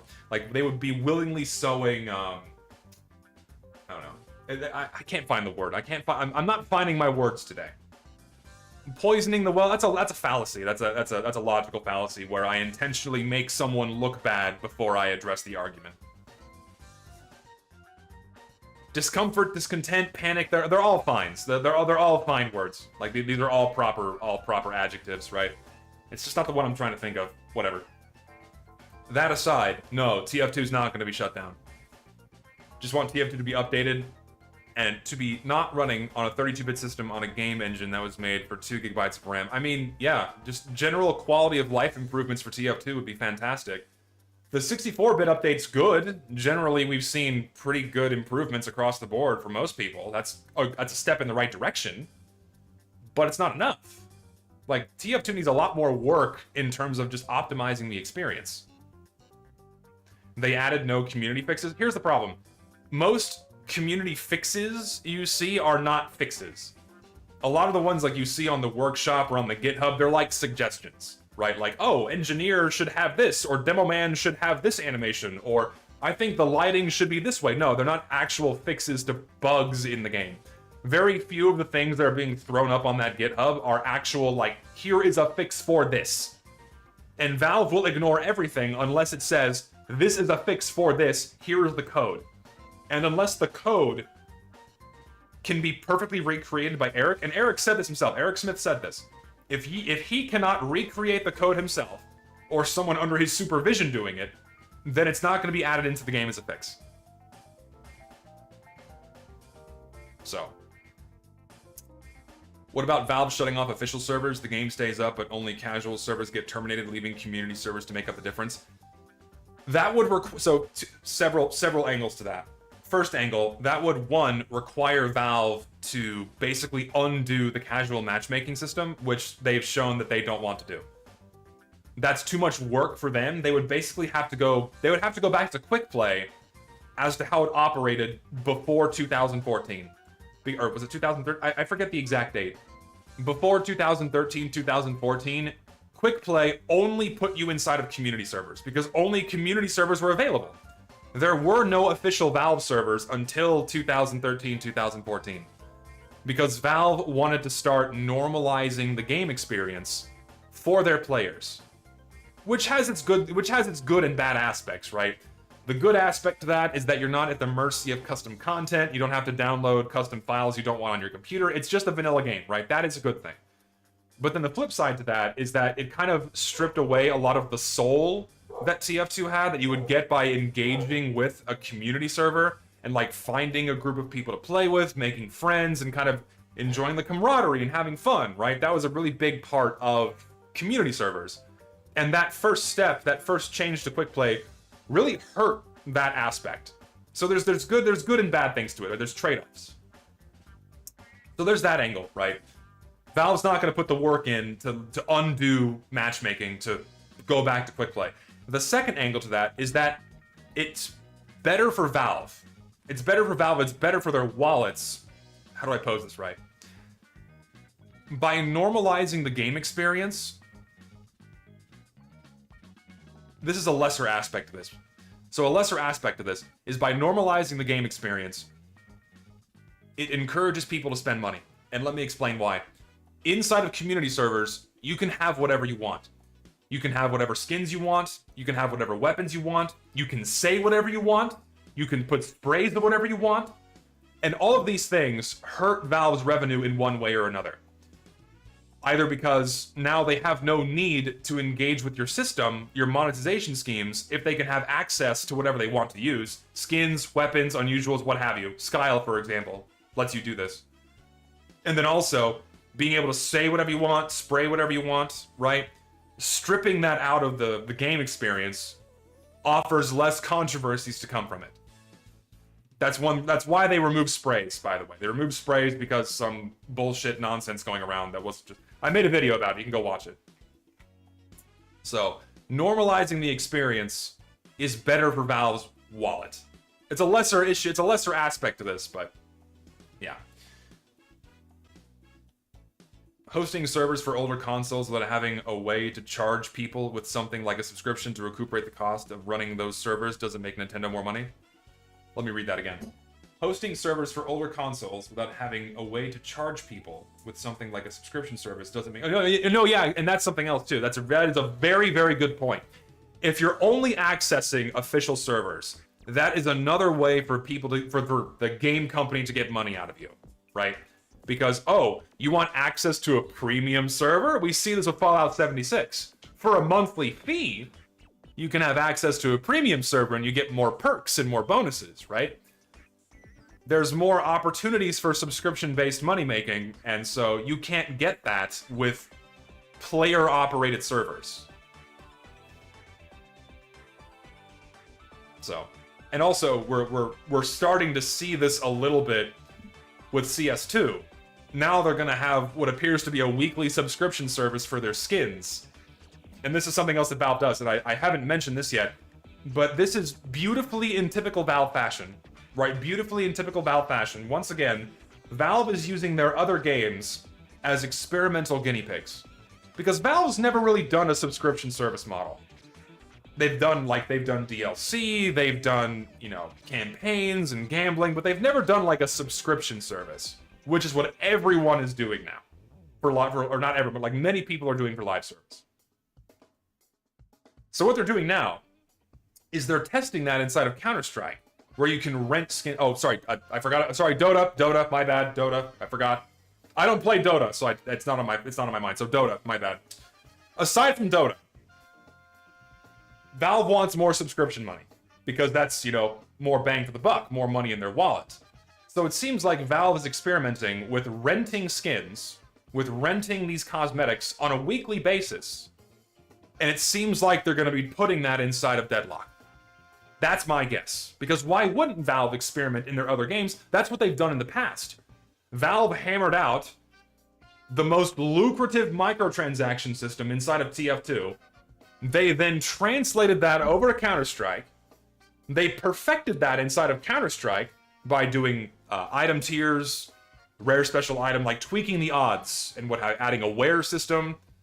They perfected that in Counter-Strike. And then what do? They bring that over back to TF2, back in 2015. Because, hey, it's a moneymaker in Counter-Strike. Fuck it, put that back in TF2 and make more money. They figure out the contractor system, they figure out, like, the progression through the contracts from Counter-Strike, put that in TF2. And so now they're doing that again for what's probably going to be put in Deadlock. Do you think review bombing TF2 will make anything like with Helldivers? I don't know. I say yes because I mentioned a bit ago, this is taking the problem to Valve's doorstep and it's putting egg on their face, right? Like if you have a whole bunch of people expressing their dissatisfaction not only on their own platform but also with the game that they made, that is going to make them look bad. That's likely the press that Valve listens to is what's happening on Steam, not outside of it. Because they don't have to look at that, they can just ignore it, but they can't really ignore what's happening on their doorstep. So would it I don't know if it would do anything, but I definitely think it would have a much bigger impact if people just review bomb TF2. And just be honest. Like, you don't have to lie, you just have to say what's been happening. Like, hi, we can't play your game, it's full of cheaters, that's a problem, you should fix it. And then just do a negative review. It's not that hard. Everyone should go do that right now. Because that's just being honest. That's not lying. It's not pulling shit out of your ass. It's being real. So. Also, hello, YouTube? YouTube just froze. Oh, fuck.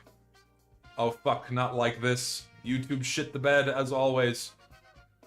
TF2 dropped from 83% to 76% today. Great, we can do better.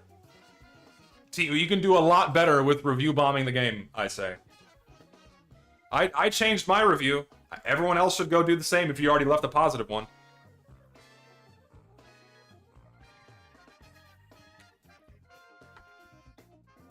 Yeah, remember, that's a good point. Valve does not have to listen to investors because they are a private company. They listen to themselves and their audience, somewhat. Good point. Yeah, and we should be, you know, spanking them on the butt, like, you fucking dumb kid. Yes. Have you heard the news about Microsoft trying to buy Valve? I think that was bullshit. I don't think that was real. I didn't see it confirmed by any official source. I don't think that was real. Because what did they offered what, like 16 billion? Even if they offered like 60 billion, that's not even like a decade's worth of profits from just Steam, mind you. Hilarious. Laughable. Valve is not gonna sell themselves to Microsoft. Yeah, I figured that is not real. It's definitely bullshit. How does Valve have so much more money and not hire anyone to work on TF2? It's just not in their interest. They've all and this is something I've been learning as well. There's some new blood inside of Valve, but if you go inside the Deadlock Discord, all the people working on the game are in there. And if you look at the list of people working on the game, these are people that have been at Valve for decades. A lot of the people that originally modeled some of the weapons in TF2 are working on Deadlock. So there's a lot of old blood still in Valve. Some new blood, but mostly the old heads that are still at Valve. They're not hiring new people because they want people of a similar mindset and a similar working mindset to them. So they have no strong need to do so because they have so much money. They can literally just do whatever they want. Deadlock can be another fucking catastrophe. Is it gonna matter? Is it gonna hurt their wallets? Fuck no. That money's gonna be recuperated in a week.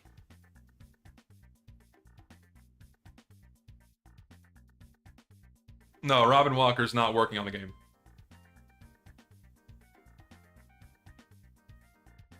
Also, when you are editing your review, go and upvote the negative reviews so they're more visible. Yes, you should do that. They have the newer policy of focusing manpower in a project, see Steam Deck and now Deadlock. Yeah, that's true. Yeah, well, yeah, it's whatever pet projects they're interested in. 100%. Excuse me. Oh. Do you think an invasive anti-cheat would be the best way to combat bots? No, you don't need that.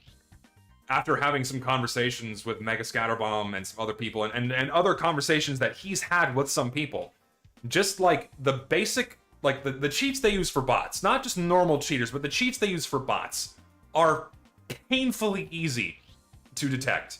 They're super easy to detect. You don't need invasive anti-cheat to find them. An example, I run an anti-cheat on my server that finds them immediately. Like, the community is better at making anti-cheat than Valve is. Hello? No, you don't need invasive anti-cheat to, like, knock out a good chunk of the problem. Is it ever going to be 100% effective? No. But it's better than nothing. Some TF2 drops cost a couple of dollars, so it's more profitable, but they're so rare, man. Like, you're talking about, like, you know, abundance of hue or abundance of tinge or lack of hue, the white and black and pink and green paints, you know? Those are really, really rare drops. And even then you get them, it's like $2. So really, they're making their money just by sheer volumes of bots raking in a bunch of, you know, basically penny stocks. Won't people find ways to get past the anti-cheat? Yes, that's always going to happen. and it's their job to keep up with it. But apparently, like, they just don't want to do that anymore. Like, oh no, we don't want to have to like hire someone to do work and make sure our game is maintained. Like, that's not an excuse.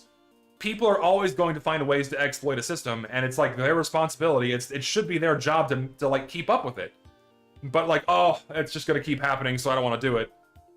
Like, I don't understand why that logic, not even logic, like why that line of thinking is permitted in video game cheating and like not in real life, because the same logic can be used for something like road maintenance. Like, oh, fuck it. The road's gonna get potholes, it's gonna get cracks in it, you know, the sidewalk's gonna get fucked up, there's gonna get roots underneath it. It's gonna get fucked up anyways, why do I have to fix it again? Because people drive on the road? Because people use these things, and it should be the responsibility to kind of maintain these things so people can drive safely and use them without issue? It's the whole treadmill work argument. And the whole idea of treadmill work only became, like, popularized in the modern era where, like, people don't want to work. Work! Do your fucking job!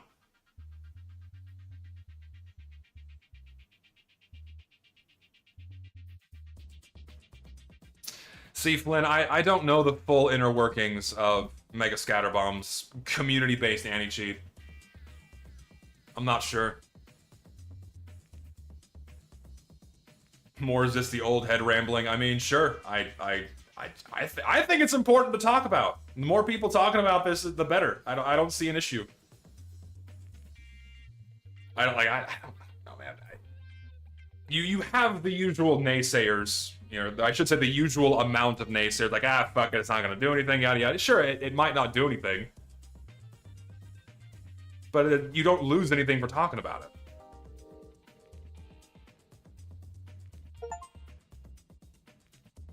We need a live event for the game with the theme of Fix TF2, bring up Germa. Germa doesn't want to handle this. He doesn't want to touch it with a 10-foot pole.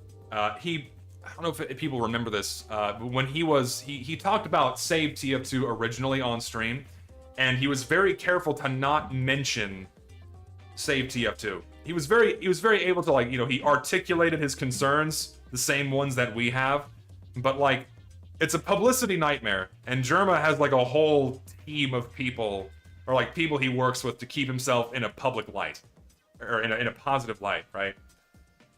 Germa is retired. I mean, yeah, sure, he's not streaming every day, but is he gonna stop streaming? No.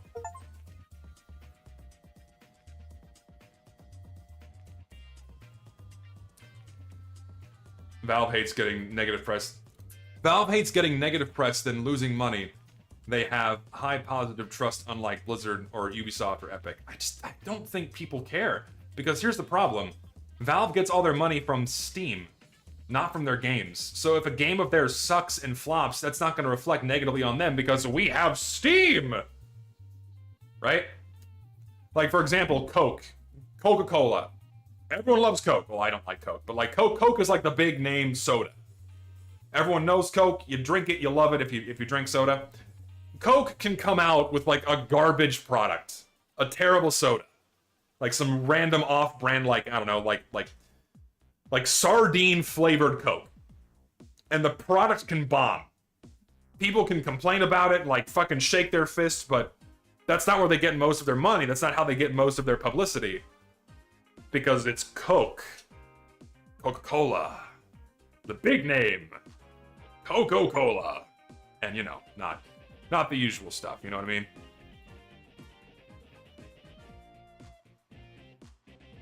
Vanilla orange Coke. I mean, it just sounds too sweet and creamy, you know? Like, yeah, like Crystal Pepsi, what have you. I mean, that was kind of like people enjoyed that, didn't they? I think they did anyway.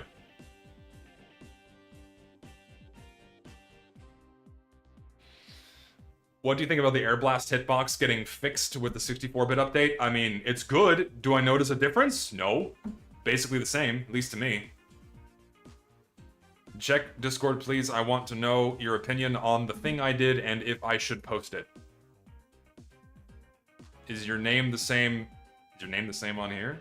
I can check. Yes, it is. There you are. Shall I post this on the Counter-Strike subreddit or change something? I'm not kind of smart when it comes to this stuff, so yeah, I don't see a problem with doing this kind of thing, but I think the issue is you're gonna get a lot of, you're like,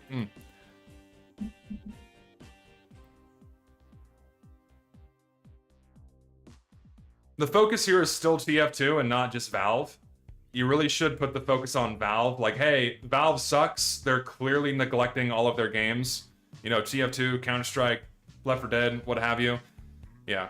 Not just TF2 has the bot problem. And yeah, working together on all of Valve's games will benefit everyone, but I don't know.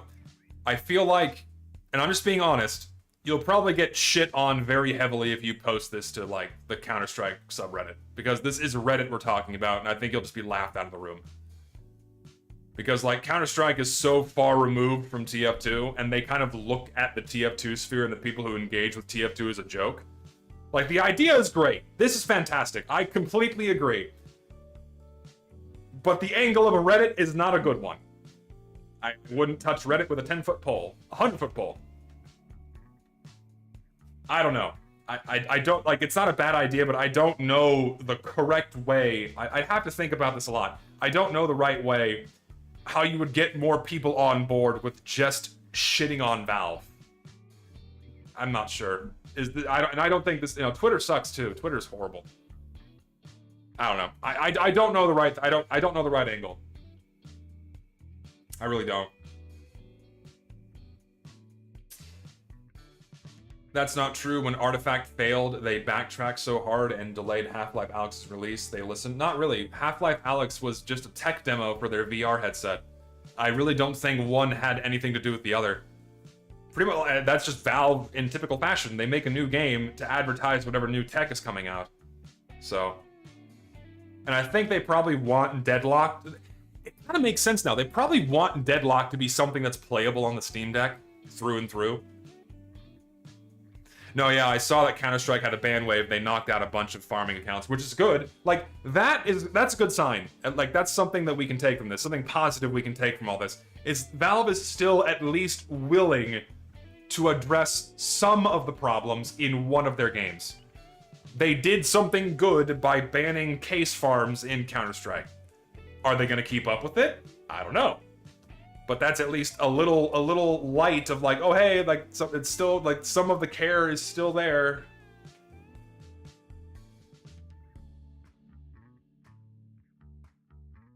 No, yeah, I saw the footage of the Chinese case farms, which is pretty crazy. Wonder how much. No, Deadlock is absolutely going to be free to play.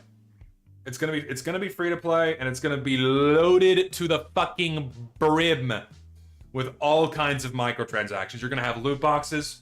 You're gonna have individual skins for sale. You're gonna have a subscription service. You're gonna have a lot of shit going on. That's what I suspect. You're gonna have a lot of stuff happening for money making, but it is going to be free to play, 100%. What about getting someone big from the CS:GO community like One? One is probably not going to touch this either. One is probably too concerned about optics. He's been pushed far too into the mainstream to be covering anything critically anymore. Back when he was smaller, sure, but nowadays I really don't see him like really wagging a finger at Valve. I just don't see that happening.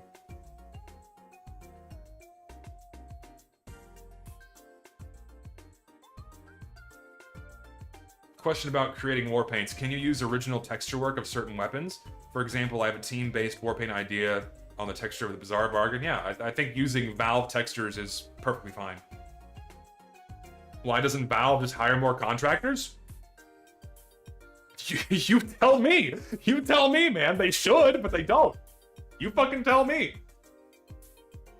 No idea. Or so Anomaly. Thankfully, Anomaly is one of these bigger names that actually openly criticize Valve and like wag the finger of like, this is fucked up. Why are they doing this? Like, he was one of few bigger CS YouTubers actually getting on Valve's case. And I was happy to see that. Like, that should be happening more. Unfortunately, they just immediately dive back into not doing the right things and by dumping a bunch of money into the game by opening cases. that is how they make their living. Do I blame them? But it's a bit ass backwards to like criticize Valve for not treating the game properly and then handing over thousands of your own dollars by paying into their gambling system. Because that's how Anomaly's made a name for himself mostly, is by like opening cases and gambling. He is a funny guy. Like, he's hilarious. Like the videos he makes with his friends where they go out and have fun doing random shit. I think those are I watch Anomaly more for that now, for him, and like his tomfoolery with his friends more so than like his Counter-Strike content. I wish he did more stuff like that, but I don't see him stopping and like actively boycotting Counter-Strike, because that's how he earns most of his viewership and his money, is the Counter-Strike market. So why would he like shoot himself in both feet? I don't see that happening. Oh, I missed donations. Sorry, let me go back to them.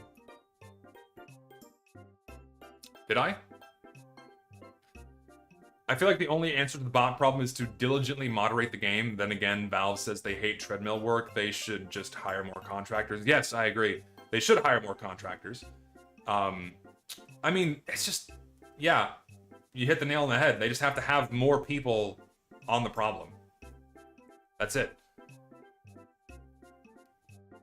Also, who is willing to bet that Sweet Baby Inc. has done work on the game, hence the website? I'm assuming, so yeah, so Sweet Baby Inc. actively works with Valve. They've probably had say on Deadlock. Don't have confirmation of that yet, but it wouldn't surprise me. Zesty Fetus, thank you. Conspiracy time. I think that Valve wants to push TF2 out so that people will play their new game. Absolutely. I would not be surprised if Valve is intentionally killing their games so they can move people on to their new titles. It makes sense. 100%. Did I miss any others? I think I did not. Yep, alright, I'm caught up now. Sorry about that. I'm still not used to keeping track of donations as they come. My bad. Who's actually gonna play that shit? I'm not. You tell me. What do you think about Activision suing cheaters? Thank God. Make an example out of someone. Bring the fucking hammer down on one guy, sue his poor ass into oblivion, and that'll strike the fear of God into these other guys. Like, hello? That's like, that just makes sense. Like, and like all of the big cheaters and cheat makers for TF2, they're just out there. Like, and Valve knows they're there. Like, there's no way that Valve doesn't know who these people are. All they have to do is like, here's a nice fat lawsuit for like, I don't know, like 16 million, 50 million, and then Valve just sicks their lawyers on these guys. These guys are fucked. They can do nothing. That's what they should do, but they don't, because, you know, that's more work. There's a lot of money in cheats, man.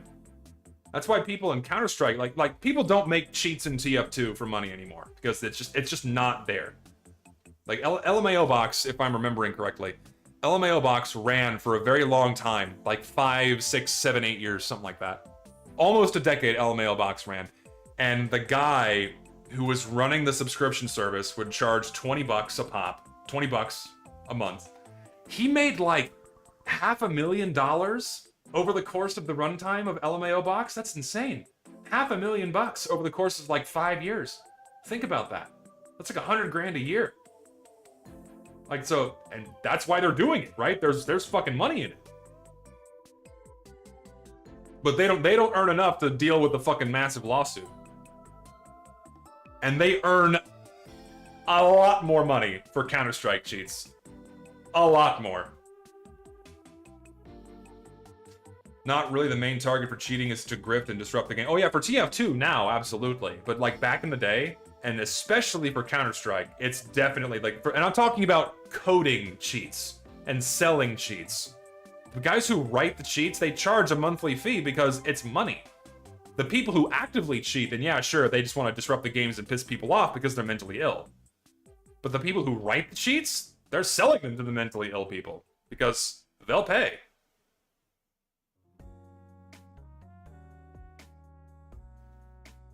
Think about how many tier 2 or 3 tournament players or online players cheat for money as well. Oh my god. Just using TF2 as an example, fuckloads of people cheated in competitive TF2 back in the day, back when TF2 had a slightly more active competitive scene. Surprise, surprise, mostly snipers, mostly sniper mains. There was like a vac wave back in like 2016. I might be wrong on the exact date, but there was a vac wave, and something like 80 Highlander sniper players got fucking banned because they were cheating. It's like, it's just fucking insane, dude. And do you think they stopped? No. There's definitely more out there.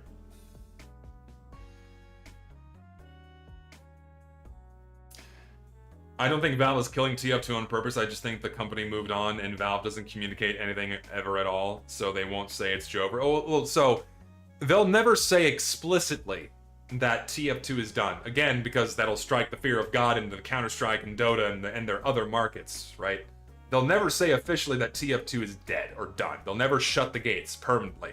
TF2 is going to gradually trickle and die out with a whimper. How long is that going to take?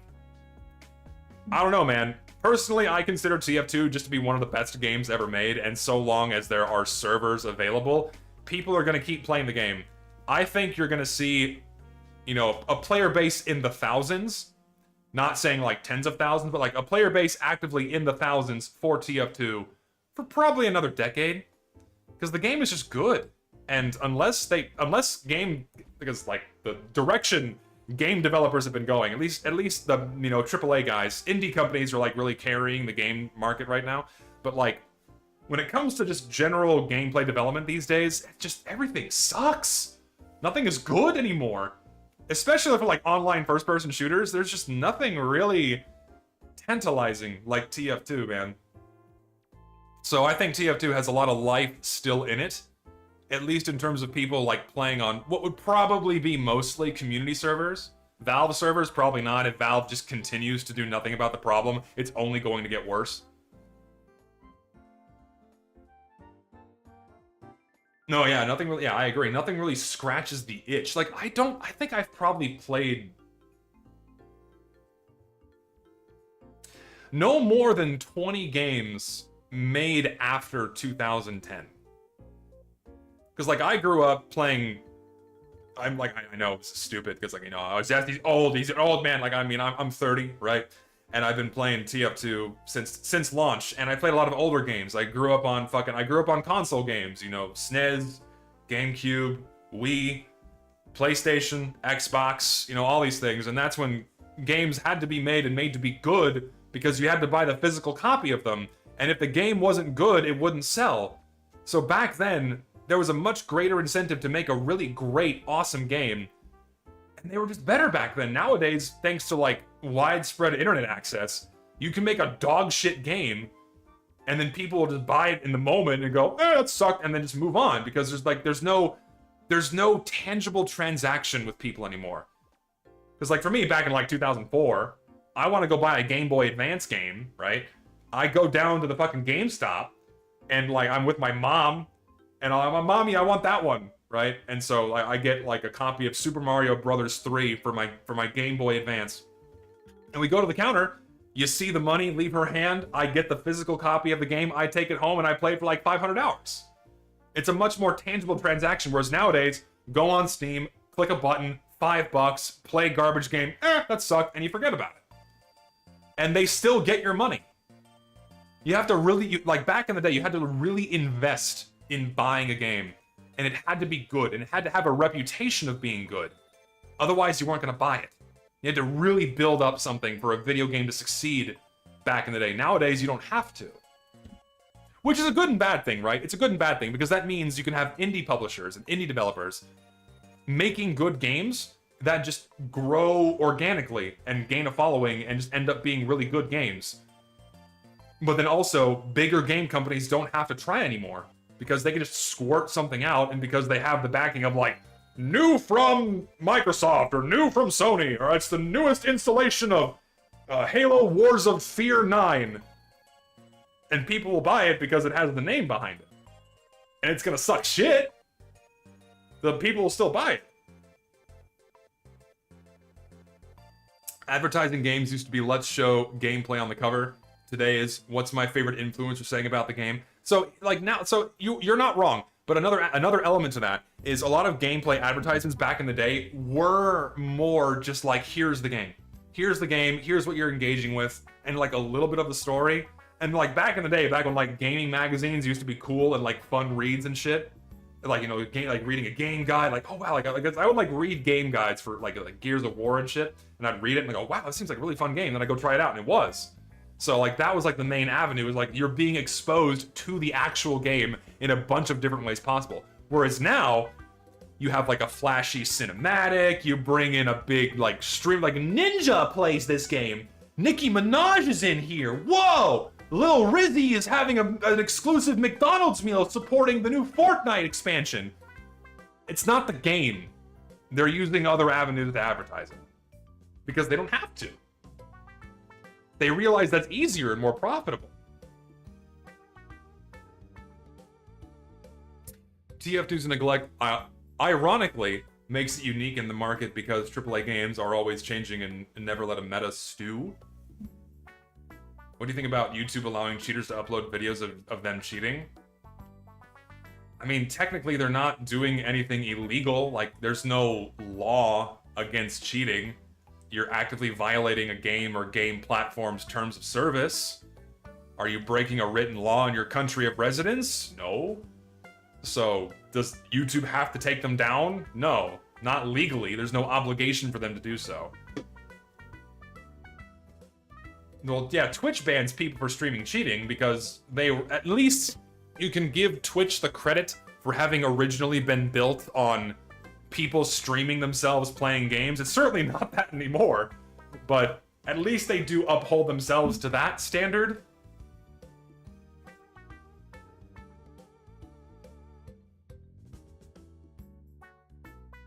So basically whatever is popular during the time will make money. Oh yeah, for sure.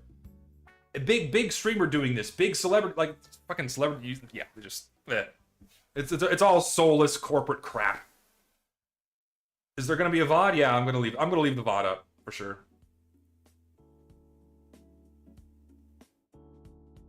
Too many soy, I can't read that word. Too many soy cleal slit, I can't read that word. Too many soy grifters in the TF2 sphere. Yes, there are. But TF2's, that's not a TF2 exclusive problem, for sure. Oh, soy shielist, funny.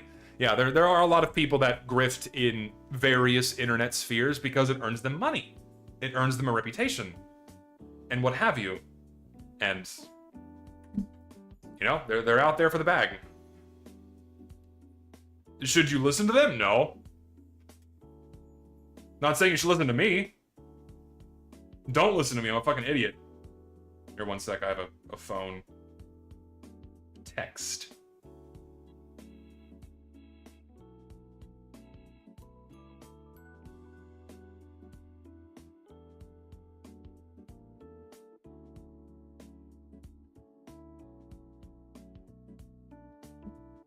Hello, Echo. My cat is here. My cat is here, and she's gone. What, are you not satisfied? What? Come here. It's not dinner time yet. I'm sorry. Here she is. Oh, she's gonna do her thing. Here we go. She's gonna do it. You gonna do it? You gonna paw at my screen? And there she goes.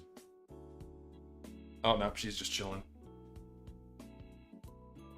She likes to, like, hang out in the crux of my arm for some reason.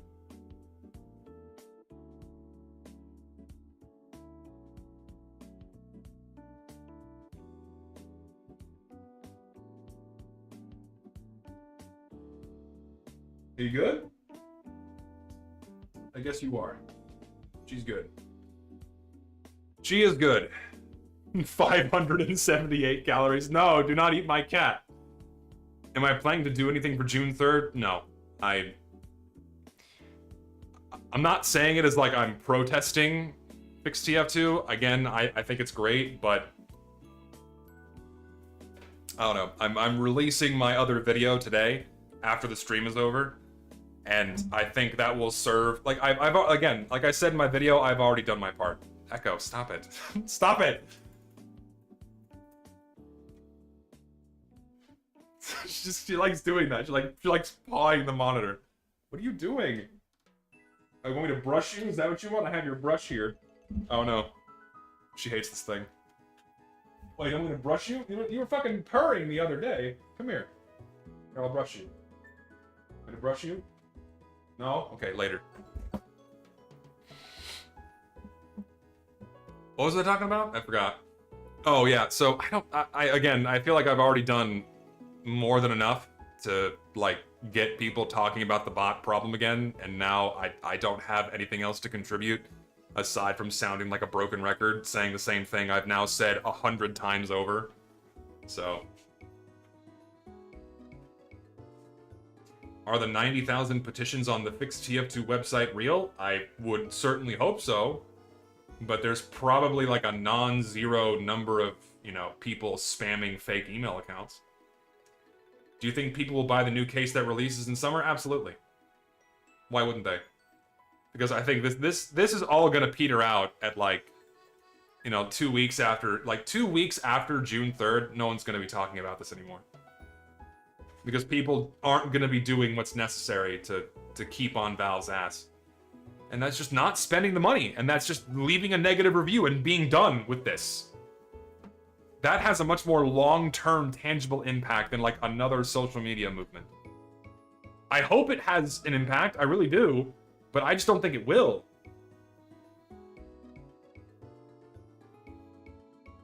Off topic, what are my thoughts on Blue Archive Renge? I've not read the new story yet. I did pull her. I didn't have to spark. I got her. In four 10 times pulls, I got Renge, but I have not read her stories yet, so I have no strong opinion on the character yet. Item review when? I'm sorry that I didn't have a workshop review stream this month, because I was busy working on my first video, and then also this one. And I've had a lot of kind of real life stuff going on, and I just haven't had the time to stream as often as I would like. Come next month, I'm gonna be out of town for half of it, but then once I'm back, then I'll probably be streaming. I'll probably be streaming more often, but we'll see. Remember that if you don't support the fixed TF2 movement, you are a cheater and a bot hoster. That is the mentality that some people have. Again, I gave the push. I gave the initial momentum. Again, I'm not taking credit for anything that comes after, but I said I put it out there. Just there you go. That's it.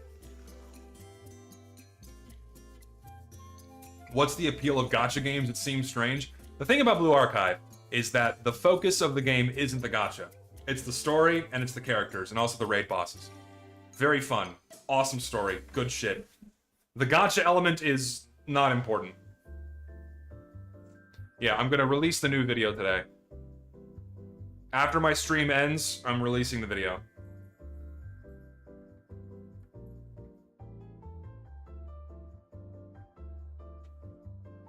I've had tards in game calling me a bot because I disagree with the toxic positivity of fixed TF2. There's way less of that this time around, thank God. Like, I'm not seeing nearly as much, like, co-opting from toxic positivity this time around. Like, I'm really happy that the focus is getting on Valve's ass. I'm very happy about that. That's what should have been done the first time, but now they're actually pinning the blame on Valve and encouraging people to. I'm not disagreeing with fixed TF2. I'm not disagreeing with it at all. I'm just saying I've done my part, and me putting another video out there saying the same fucking thing that my last video and this current video that's going to be released today reinforces it. It's just going to be redundant. And everyone who already watches my videos already agrees with this, and then they're going to go and act as they see fit. What do you think about the people who keep discouraging people to protest because they think it's pointless and that TF2 is a dead game? Well, it's very clearly not a dead game when we have 25 to 30,000 people playing it every day. It's by no means dead. It has an insane following, an insane cult following still. It earns Valve millions of dollars. It's far from dead. And simply by that fact alone, because Valve offers the game as playable and gets a lot of money from it, the game should at the very least be fucking playable. Just from a marketing standpoint, like it's false advertising to say, here, come play this game. Oh, sorry, you can't play it. That's fucked up. Like, just that bare minimum should be met. Period. Regardless of the game. TF2 or any other game, if it was the same situation, the same thing, the same, like, criteria apply. You know? Is it going to do anything? I have no idea. I suspect not. I hope so. Yeah, and again, and we don't lose anything by trying. Except, you know, hitting a few keystrokes.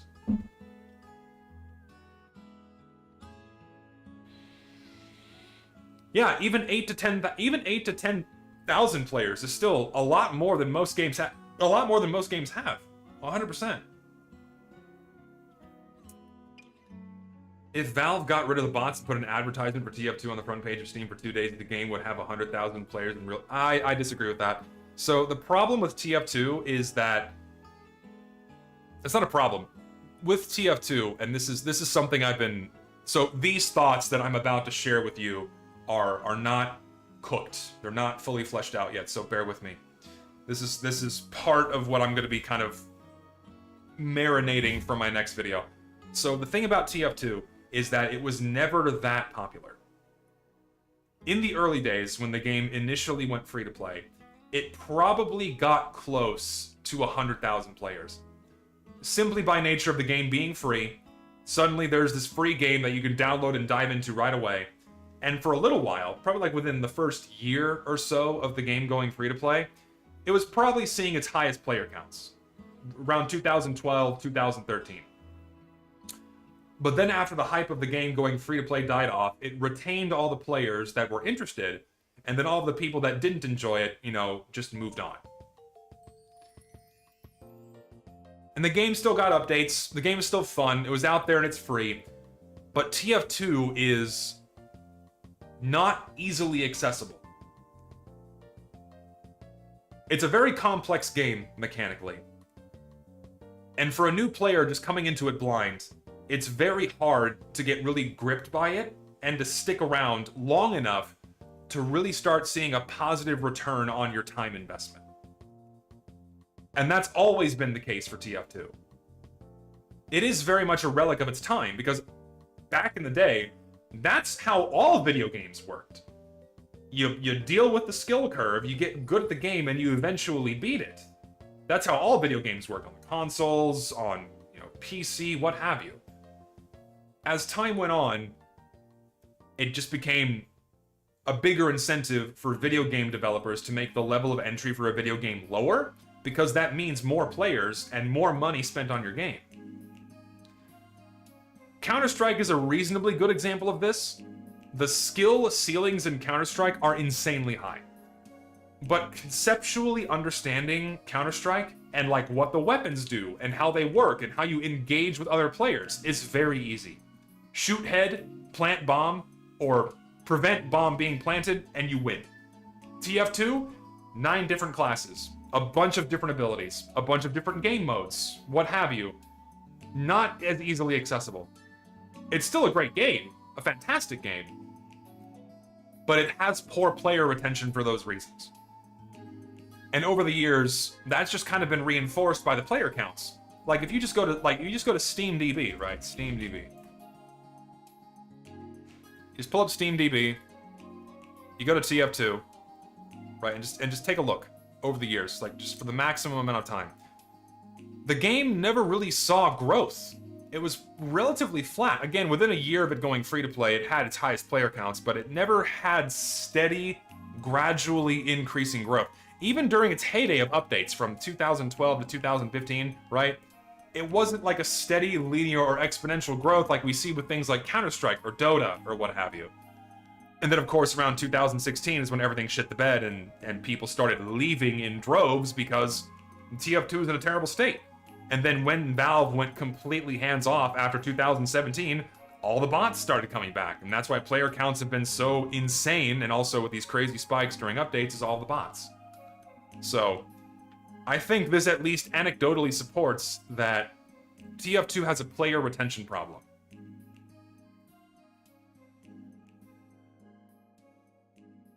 Oh no, absolutely. Compared to other games like League, yeah, sure. TF2 is still way more accessible. But compared to other games nowadays on the market, or something even like just like Super Mario, yeah, sure, it's apples and oranges. But the level of entry is far, far lower for a lot more games that have been released in this time window.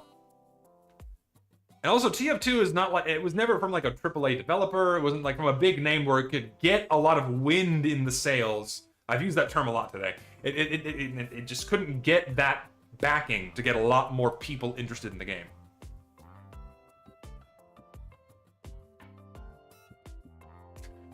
VAC is capable of catching most bots out there right now. Valve literally just needs to load the right signatures. Yes, that's point what I was discussing earlier, Mega Scatterbomb. It's like, it's very easy to detect the cheats that are out there right now.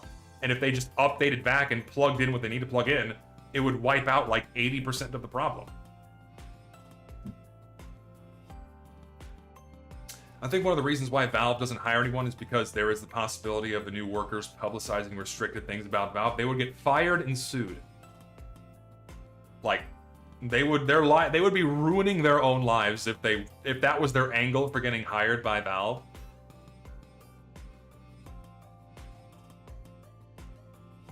Do you think Valve has the balls to post another tweet? I don't think they will. They fucked up the last time by making a tweet. Because whenever Valve communicates, and this is notorious with Valve, their fans project an expectation onto anything they say. We saw this with the summer update blog post. We saw this with the tweet. Whenever Valve, like, guarantees something, it's setting the expectation of, like, meeting this new ambiguous bar. And it's always pushed ever higher and higher and higher and higher by the people that manifest it in their minds. And Valve understands that they can never meet that bar that people form in their minds, and so they just never say anything. And to me, I agree with that business practice. I think that's a good thing. Should they be communicating with their player base more often as to what they're working on, and like, okay, these are the changes we're thinking about, we're working on this, we're working on that? Yes. But in terms of like, what is going to be guaranteed, or like, we will do this, etc., etc. They never do that, or they do it very infrequently because of that weird, lofty expectation that their fans put on them.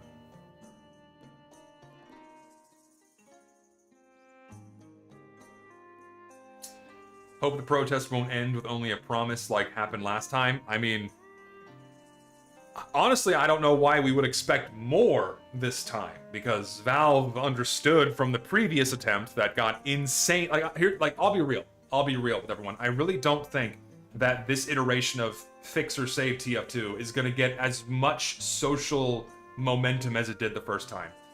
It's not going to hit number one on it's not going to hit number one trending on Twitter again. I don't think we're going to get the eyeballs of the bigger flavor of the day YouTubers again. It's going to get a lot of gusto. It's going to get a lot of pep in its step, but I really don't see it reaching the same levels of engagement that it did the first time. Does it need to reach the same levels as before? No. If it's being done in the right way, you know, by again putting these things on Valve's doorstep and also continuously placing the problem on them, then sure, yes. No, and I take no offense to that. I do indeed hope I'm wrong. I pray to God I'm wrong. I want to be wrong so much. But I don't think I am. We'll see. We will see. I don't know. The silver lining is that because of TF2's nature, the active community won't die anytime soon like a graph nearing an asymptote. No, yeah, it's absolutely plateaued.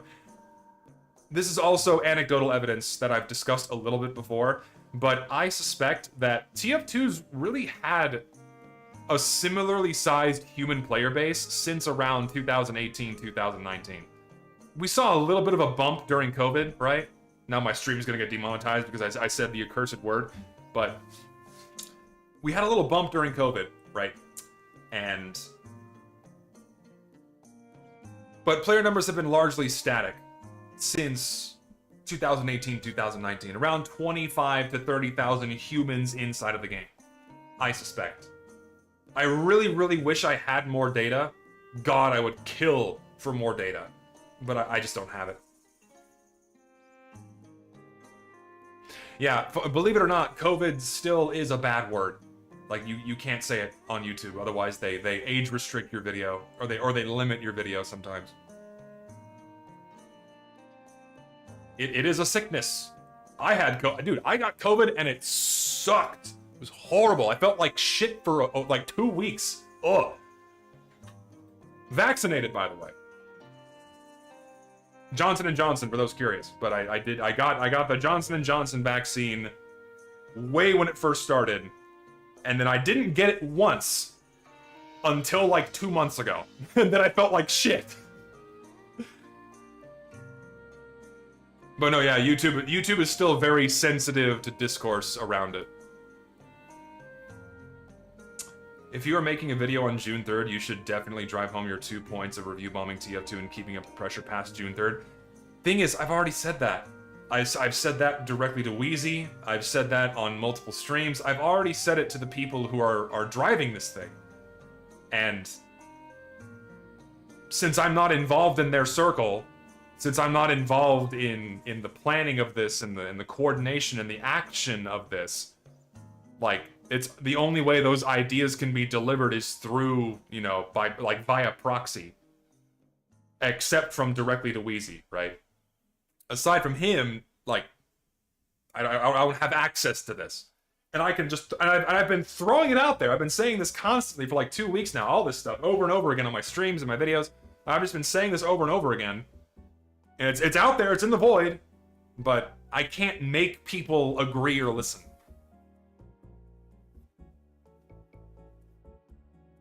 I don't think people understand just how much of a door to exposing Valve's rotten practices TF2 opened. Well, and not just in TF2 with their other games, and that goes back to my point of making it a Valve problem. If you open that door and show everything they're doing with their other games, my god.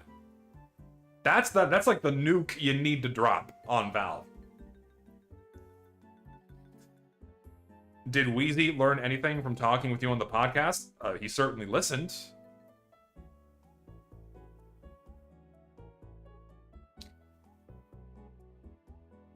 Just make a video anyways on June 3rd. TF2 players will watch any video released on that day. I don't want to. I really don't. I don't want to, and I don't have time. I put all of my time into the video I'm gonna make public today, and I don't have the time to make another one in 2 days. If I wasn't moving out of my apartment this weekend, then I could probably squirt something out in 2 days, but I just don't have the time. Can you end the stream early tonight so I can sleep? Go to bed! No, yeah, I can make a community post. I'll say that, but I don't know. I'm very disillusioned with all of it, is all. And that's just me. Not to say that you should be. That's just me. Can't I release the video I showed on June 3rd? No, I don't want to. I want to release it today. I want to release it today. Because I don't want it associated with Fixed TF2. Like, I don't want that video to be made with, like... I don't want people viewing that, because, like, it's gonna reflect back on me. Where if I release that video on June 3rd, and then Fixed TF2 fails, people are gonna go back and look at that video of, like, oh, he only made it for Fixed TF2, he only did it to, like, you know, get the views, and yada yada yada. I don't want any of that reflected back on me. I'm releasing it today as a follow-up to my second video, isolated from all the stuff going on with Fixed TF2.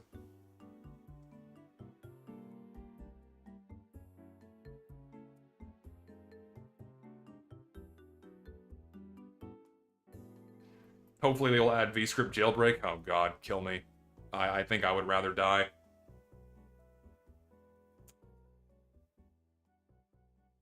That's just my angle. That's not me, like, protesting or disagreeing with Fixed TF2. I just... Perhaps this is petty. Perhaps this is, you know... Yeah, this is petty, right? And this is me being embittered. This is me being petty and bitter. I own it. I have been excluded from these social circles. They willingly left me out. Someone who very obviously put, you know, a big light on this again. But they opted to not include me. They left me out, and that tells me that they're more concerned about optics than they are about addressing the problem and putting the blame on Valve. It shouldn't matter. But to them it does. And to me, like, it's even more insulting too, where and this is, you know, they reference my video on their webpage and all this shit. Like, they don't ask me, but like, oh yeah, here's the video, by the way. Like, here's all the bots, and they reference me and shit. So they're willing to use my content. They're willing to acknowledge me and use me when it benefits them, but they won't associate my person with that. And I get it, I own it, that's fine. I don't care. I do care. That's why I'm bitter. But I get it, I understand it. You know, drama, you don't want drama, you don't want to be associated with the heckin' racist, transphobe, pedophile, bigot, vegan, hater, workshop abuser, whatever other labels they've put on me, right? I get it. But that tells me they care more about optics than actually getting on Valve's ass. So, I want no part of it. Or rather, I don't want to be directly associated with it. Again, I did my part. I did my fucking part. I did my shit. I did my work. I did my... Yeah. No, I'm not vegan. I said vegan hater. Like, oh, he bullies vegans.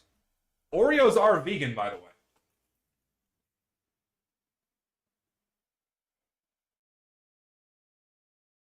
Yeah, optics is like your public image, how it's reflected back onto you.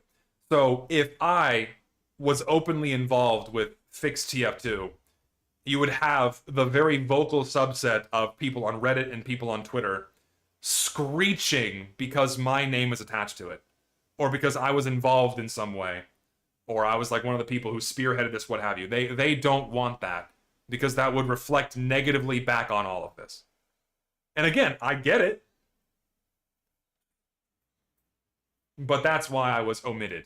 And ultimately, when Wheezy said this, when we were talking about that on my stream, the VOD is still up.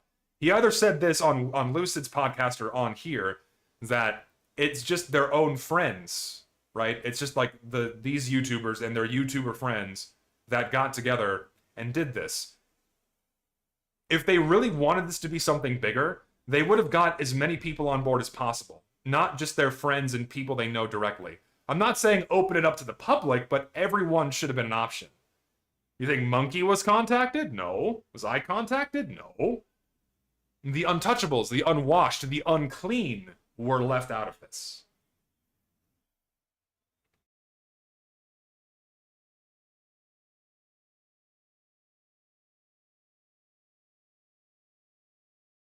That's my take on it. And that's why I don't want to be directly involved with this, because they have willingly chosen to omit me. Someone, and listen, I'm tooting my own horn. I'm willing to fillet myself for a moment. I did contribute greatly to this conversation because I definitely sparked this off, and I could have added a lot. I could have added a lot to it. I think I could have, but they chose not to.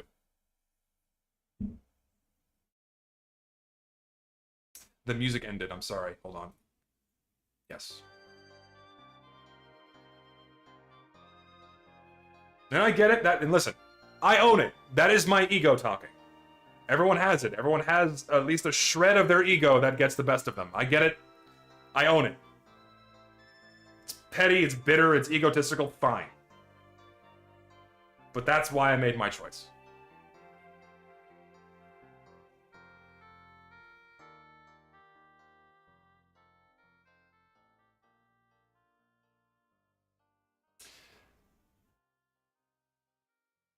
I don't know.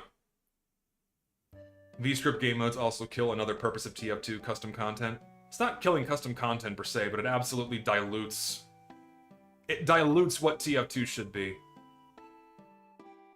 Are you a Sonic autist as well as a TF2 autist? No. I'm a Bionicle autist. Not a Sonic one. I never got into Sonic games, truth be told.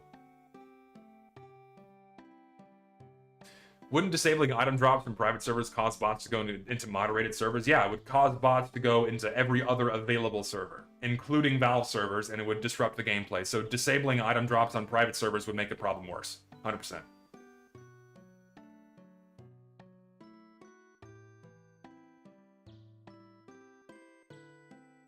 Sonic and TF2 autism mentioned. Sonic fans are still going. I don't know why. They've not had a good game in years. But man, they're on that shit.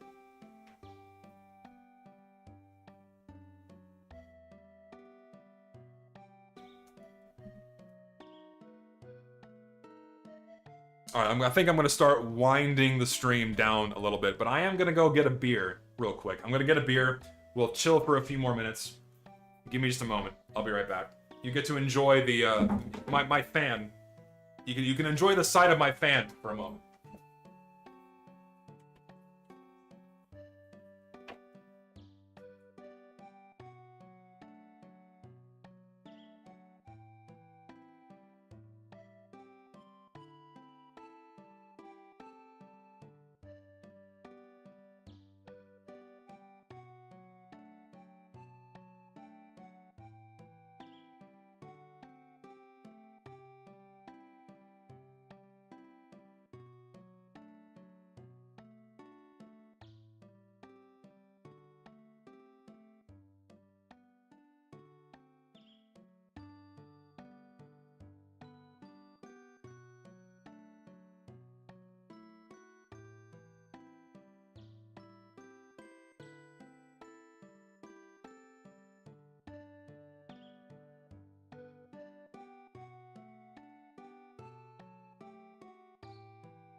Okay, we're back. Sorry about that. I also had to piss. My bad. I had to piss. We're just chilling now. We're just hanging out, having a good time. Oh, I had a donation. My bad. Let me just go back to a few of these. My bad. Again, I apologize for not really being on the ball with these.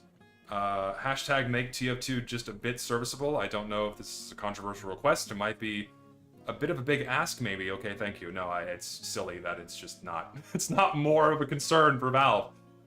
Has anyone ever sent you a Sonichu medallion? Don't ever put one of those on. They're honest to God cursed. Yeah, I saw a meme of that floating around where a guy looked like he aged 50 years in a week.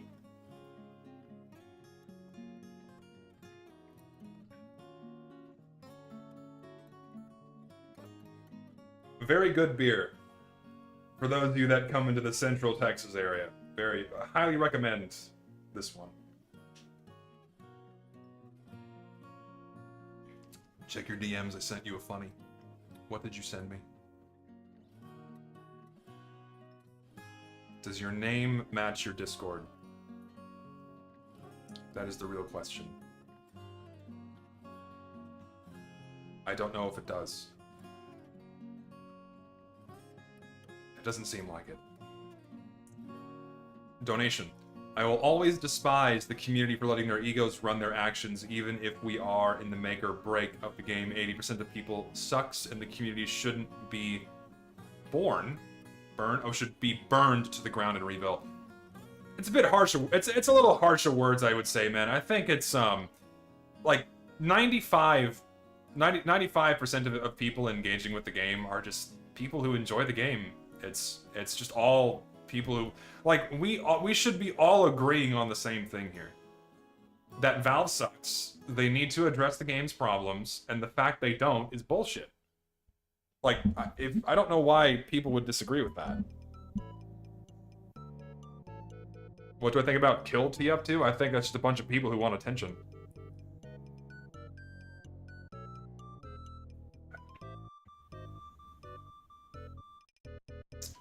Thoughts on the What's Latest video? I did watch it. Pretty crazy. I mean, it didn't really come as a surprise to me because Mega Scatterbomb had already, like, told me most of these things in our private conversations. So, it's crazy.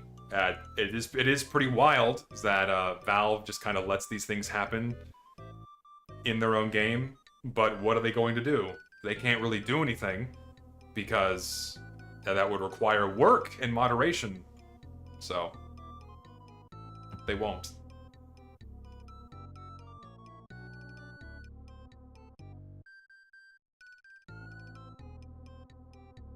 Will I ever make a video on the reserved shooter? Should I tell him?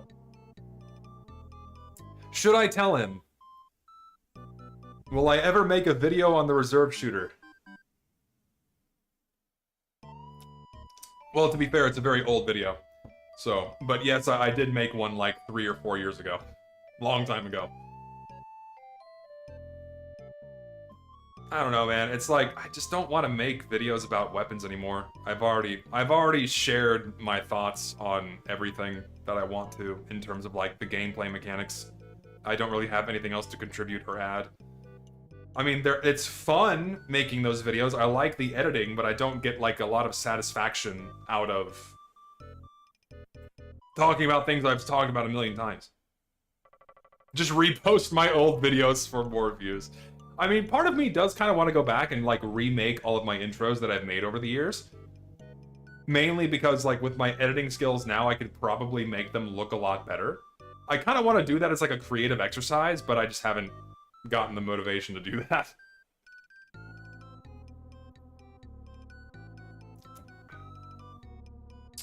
My opinion is that if the bots weren't so widespread, they wouldn't be able to massively dox people and spread fake voice recordings. Valve is basically allowing this by not doing anything. It's not that they're widespread, it's just that they exist, really. It's just by nature of... It's by nature of a small handful of people doing most of the botting, and they're all inside of like the same 1 or 2 discords. So they can just coordinate doing the same thing.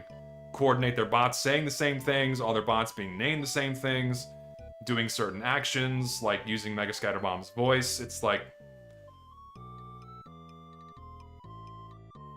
Should Discord do anything about the bot hosters? I don't know. Again, this goes back to them breaking terms of service for Valve.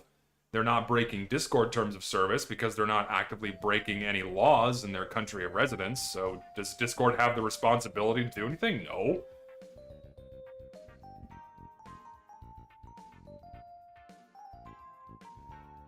Make a video on what makes a good TF2 map. Thing is, I would be referencing many old maps and none of the new ones, and people would be very upset.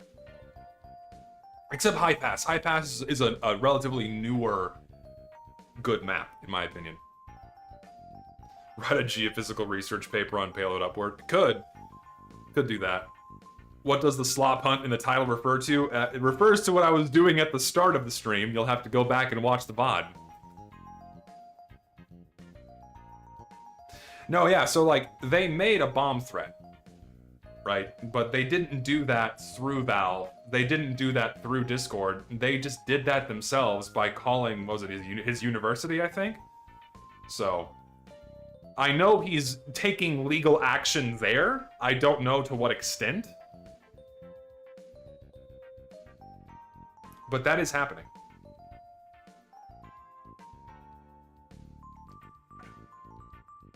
Gotta love slander and Uncle Dane servers. I don't think you should be taking Uncle Topia players seriously.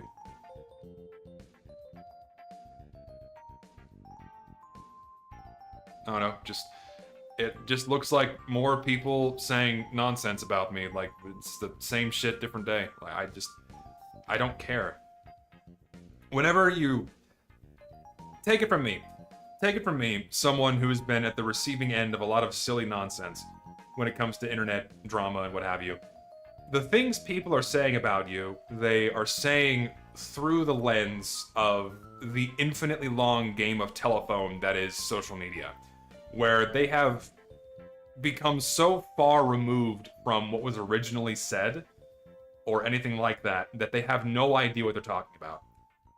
Like, you go and look at, like, what people are saying about you, it's like, oh yeah, Zesty killed, like, 5 kids. It's like, what?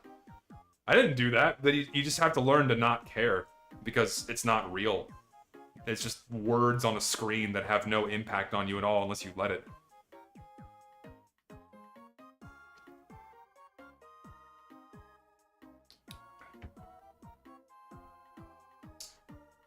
Haven't paid attention to anything TF2 wise in 5 months. What's going on? You are late to the party, my friend. Very late to the party. Any other games you play besides TF2? Right now, I've been really I like Deep Rock Galactic. I've been playing War Thunder. I've been playing Fallout 76 lately. I finished Bomb Rush Cyberpunk. Really good game. Played that recently. What do I think of Koggy? So Koggy is a good server. Just the people on there can be insanely insufferable. That's why I have the entire server muted, because I just don't want to listen to it. It's a good server. I like the maps. I like just being able to play without having to sweat. It's enjoyable, but the people on there can be very annoying. It's give and take with every community server.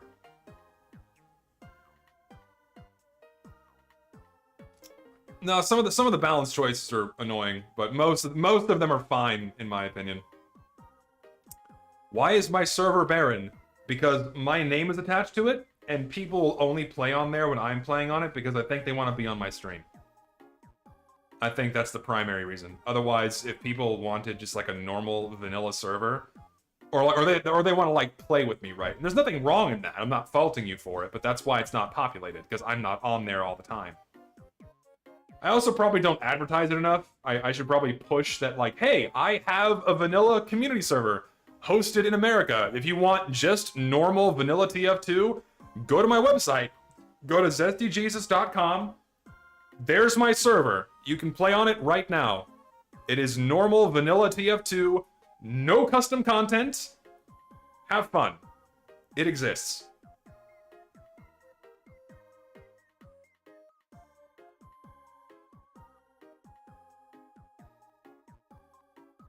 Yeah, I should advertise more. And also, just like I should advertise right now, if you guys want notifications for when I go live, or if you want notifications for when I upload videos, join the Discord in the link in the description. You can't talk in there, but you get pings for when I go live and when I upload videos, and for other like fun nonsense things. So if you care about that, then you can go ahead and join that as well.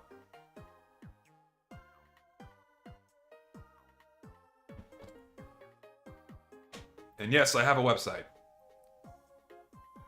Will I reveal my big white cock at the end of the stream? No. Try to play TF2 normally, and obviously it's hard to find a normal one because all the bots and all. Now I just play TF2 just to talk with people and things about communities. I mean, that's how I've always played TF2. Is I enjoy the banter and the camaraderie. At least mostly in text chat. Voice chat can be a mess if someone's mic spamming. But yeah, I play it for a lot more of the social aspect.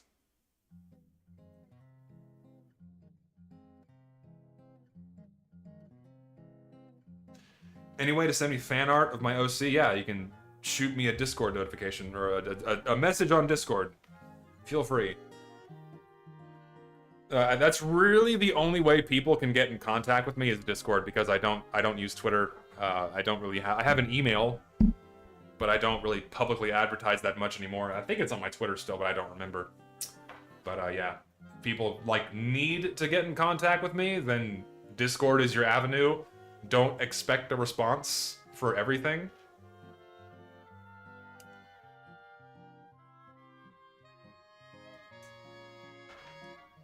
Do you think that Deadlock will be plagued by bots? There's no real strong way to bot in Deadlock, and there's no incentive to bot in Deadlock. Simply by nature of the type of game it is, there's no real reason to bot. Will there be cheaters? Absolutely, but probably not bots.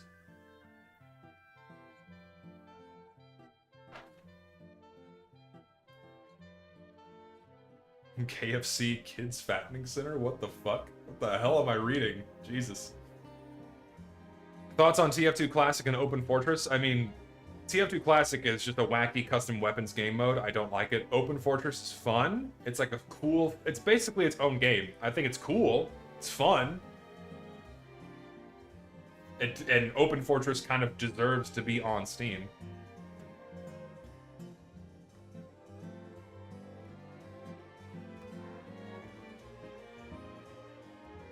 Pyrocynical would approve of KFC.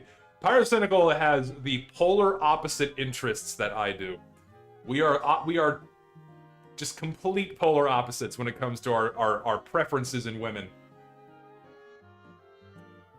Listen, if you're a chubby chaser, I don't fault you for it. Some people like big ladies in the way that is not the way I like big ladies. No, I will not fault you for it. If you like fat chicks, you go for it. He's the British opposite of me. Probably, yeah. Do you recommend making cosmetics in this day and age as a newcomer? Yeah, go for it. If you want to, you should just do it because you want to, and it's fun. Like, don't make content or cosmetics with the intention of, like, getting a following or getting money. Do it because you want to, and because you take genuine interest in it, and it's fun. And, like, just do it if you want to. Am I a tomboy enjoyer? Yes. I thrive off of the tomboy. Unfortunately, the last tomboy got married in 2010, and no more exist out there. So, unfortunately, I'm now too old to find a tomboy wife. I'm fucked. I'm gonna have, God forbid, I'm gonna have to settle down with like some traditional feminine woman. Oh, God forbid. Do you think VAC Live is gonna do anything? Not for TF2. Yeah, tomboys are extinct. They're probably not extinct. They're probably out there somewhere.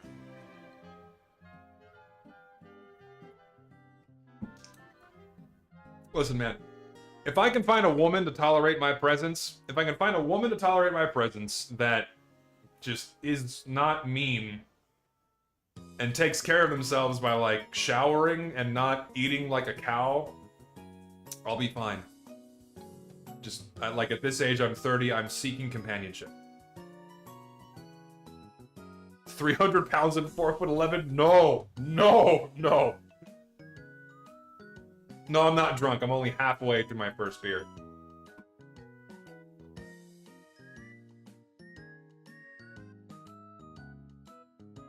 Soccer moms are grown-up tomboys? No, they're...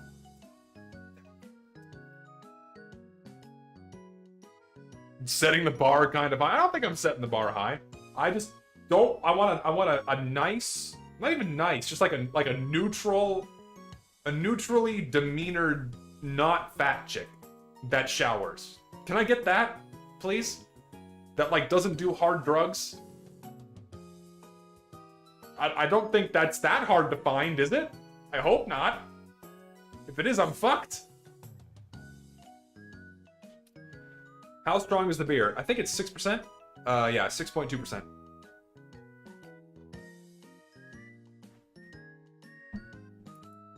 Are soft... What's a... So, I guess, okay, yeah, there's hard drugs and there's soft drugs. Alcohol being a soft drug, I would consider.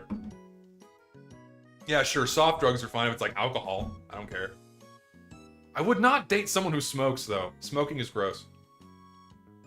Do you think having technical problems with the Save TF2 website at launch is a bad sign? It's not a bad sign, but I think it's hurting the amount of momentum this would have. Smoking weed is gross. It stinks. I don't like the smell. Like, I don't fault someone for smoking. I just think it's gross. It smells terrible. It makes your teeth yellow. It gets in your furniture. Just... Eh. If you smoke weed, I don't care. Just, I'm not gonna date you if you do. Smoke outside.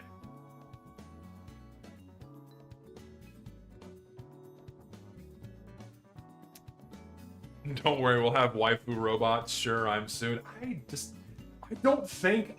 At least I don't think I'm that far gone where I would be willing to, like, settle down with an AI robot wife. That's dystopian. That's some scary shit. Like, not only will you own nothing and be happy and live in a pod and eat the bugs, but you will not have a real woman to, like, keep you company at night.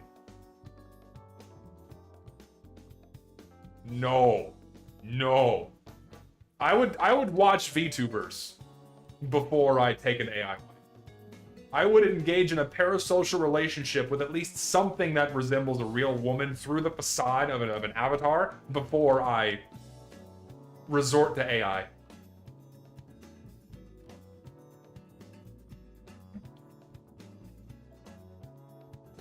Speaking of girlfriend, how's the woman doing? I am single. I broke up with my girlfriend earlier this year. Didn't work out. I'm dreaming now instead of ranting. I mean, welcome to my stream, man. We covers all types of conversations. Dreams, rants, anger, happiness, joy, sorrow, dread, enjoyment, excitement.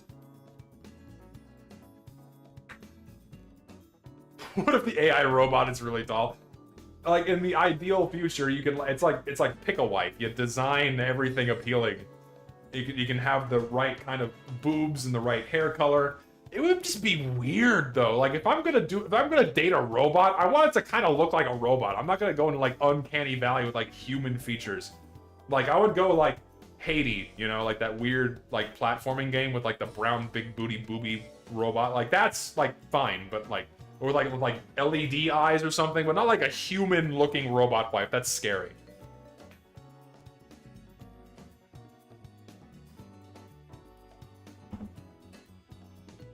Cause like it's uncanny and weird. Ugh. It's fucking bizarre.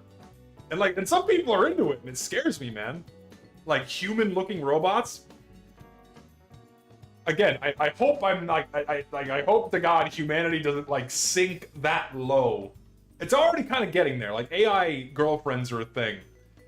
You know what scares me is like a non-zero number of people use AI girlfriends, like on their phone, like in the apps.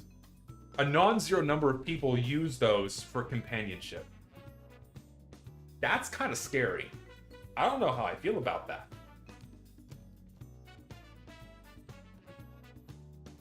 It's kind of freaky. Like, it can't be that bad, right? It can't be so bad that we have mostly men resorting to just a fucking app you can get off the Google Play Store. Like, yes, I would like have my AI wife speak with me. Like, I hope it's not that bad. Okay, I'll poll my chat. Is it that bad? Have we reached that state? Are we there? Are we there yet? I hope we're not. I hope we're not.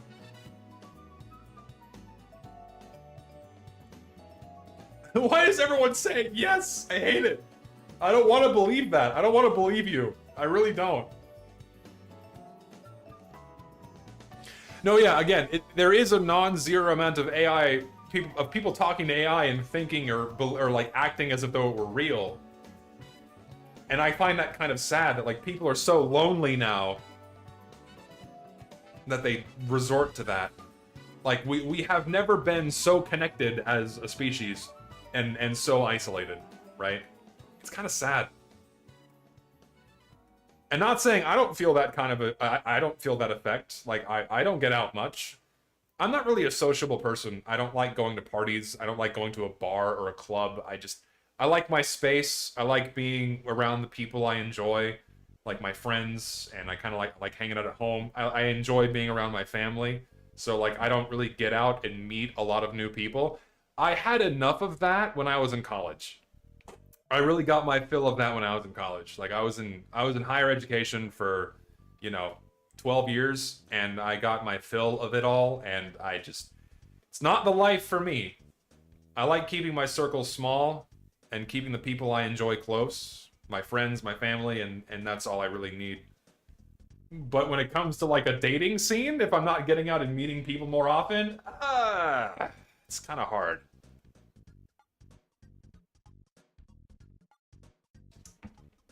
Dude, my generation is my generation is the loneliest it has ever been. And the most divided in terms of gender wars or whatever. No, yeah, that is something I observe online. It's like there's a lot of, I guess I'll say, content. We're not talking about TF2 anymore, I'm sorry. We're just talking about random nonsense. But that is something I've noticed where there's like a lot more content online about like women pitting other women against men and then men pitting other men against women.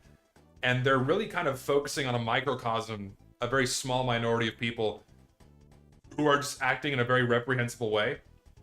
And it's by no means reflective of the majority of people at large. But because of how social media works, anything that garners the most amount of reactions and views gets bolstered up to the front. And so like you view like some schizophrenic OnlyFans chick ranting about, you know, earning X amount of dollars and like just being a complete degen, or like some like muscle-headed dude saying you have to eat raw horse meat and inject like blended kale into your neck and fuck women. When you only see that, of course it's gonna like make younger, especially younger people, more disillusioned with the opposite sex. And it's like that content isn't real. YouTube isn't real, Instagram isn't real, Twitter isn't real. Go outside, interact with a woman or a man or whoever you fancy, and it's not gonna be like how you see online.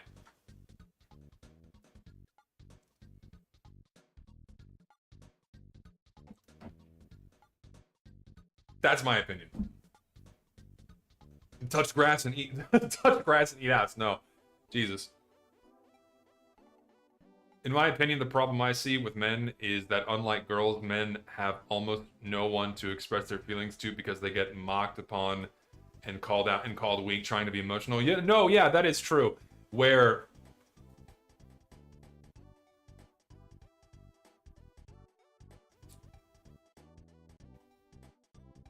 it's kind of always been this way with men, where men cannot convey emotion that would otherwise make them look weak. So fear, sadness, depression, you can't convey those things as a man to people that like aren't your family or like your wife or someone you trust, because I don't know why, because like men are the caregivers and the providers and what have you. And yeah, that is very much a thing, and it's something that I've experienced as well, especially online, right? Like, for example, I'm not allowed to have a bad day on the internet. Like, I get angry at a video game. You are not allowed to express anger as a man.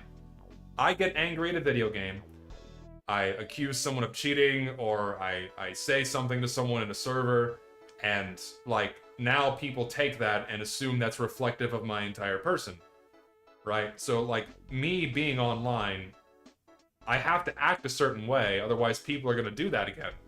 Like, I am not allowed to express anger to my audience, otherwise people are going to assume that that's how I always act, even though that's just simply not true.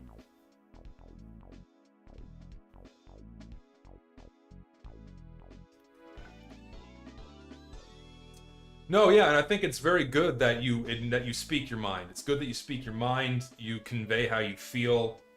That's more people need to do that, and that's something that I feel like people are doing less and less often. Is they're not properly expressing their emotions and they're not processing them. Like, you experience something that angers you, you experience something that upsets you, or even makes you happy, and simply by nature of like how fast things move, you don't have the time to think about it, right? Like why you feel this way, how you feel this way. And you just kind of ignore it and move on through your life, and that eventually is going to manifest in you feeling miserable. At least from my experience, right? Where I never really understood how to process emotions and like kind of go through the motions of like reflecting on why I feel a certain way or how I felt a certain way and the reasons for that. There's always a reason for why you feel the way you do. Something. It doesn't just happen for a reason. Emotions and are a reaction to your environment. Or past experiences. And if you don't process them, it makes you feel terrible.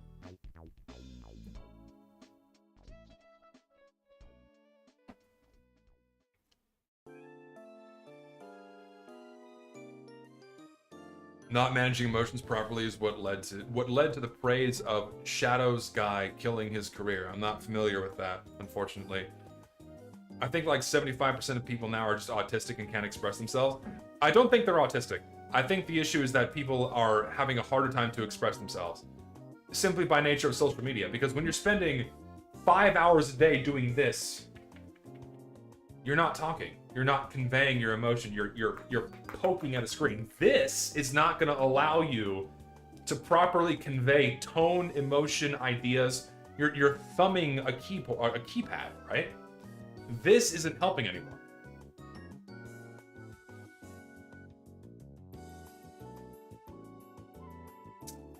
Do you have any words of advice or motivation in life? Because I'm about to graduate high school next Friday. Well, congratulations for finishing high school. You've done it. That's more than a lot of people in the world, so that's good. I don't know, man. Just keep going.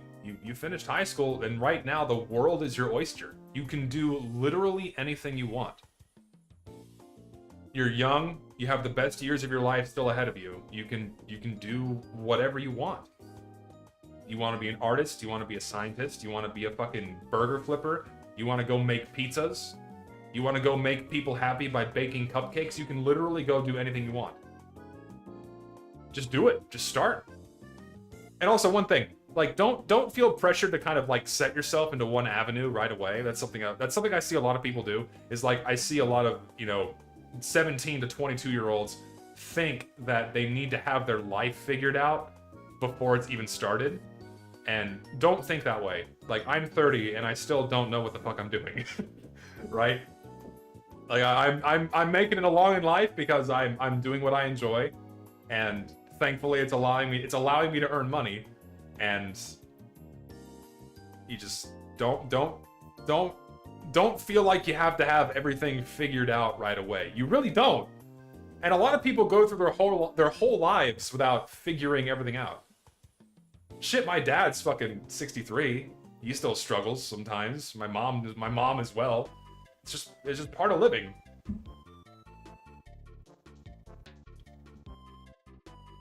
How'd I end up in my field? Funny story. So I ended up doing geology because when I was in high school, I had a knack for science and a knack for math. But I had not very good teachers. They did not teach us very well. They didn't, in terms of like exposing us to material. So I was very far behind in terms of my math. And so when I did my my placement exams for the university, they actually placed me in remedial math. I started in remedial math and entry-level science courses, which is fine. But so I wasn't allowed to get into an engineering program, which is what I wanted to do, or at least I thought I wanted to do, because I was into robotics, I was into all that stuff, and kind of coding and what have you. I liked all that stuff, but I wasn't allowed because my math scores were too low. In my senior year of high school, I will never forget this man's name. His name was Mr. Marquis, and he taught an earth science class in high school. It was the first time that this earth science class was being offered in my high school. And I think he had a master's in geology, if I remember correctly. And he had it on the wall, and his class was so engaging and so fun. I loved every minute of it, that I'm like, fuck, I can look at cool rocks and do that for a living? And so like, okay, fuck it, I can't do engineering, so I'm gonna do geology instead. And oh wait, I can do geophysics and not geology because I fucking hate chemistry, but I love physics. I can do geophysics instead. And so that's why I went down my career path, is because I had one really good high school teacher that just kind of put the spark in me, and I loved it. I loved it since then. And even before that, I was always fascinated with, like, the world around me. I would always read the same book about volcanoes or black holes and just other natural phenomenon.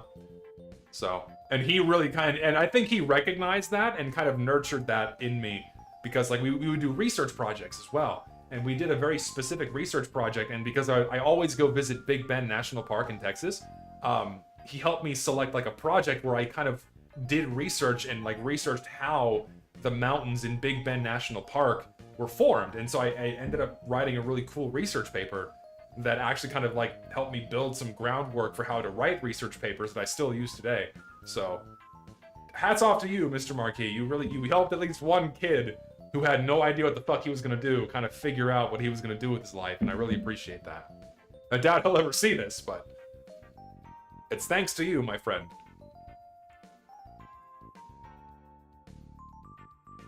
I know nothing about Assassin's Creed, so I can't answer your question, I'm afraid.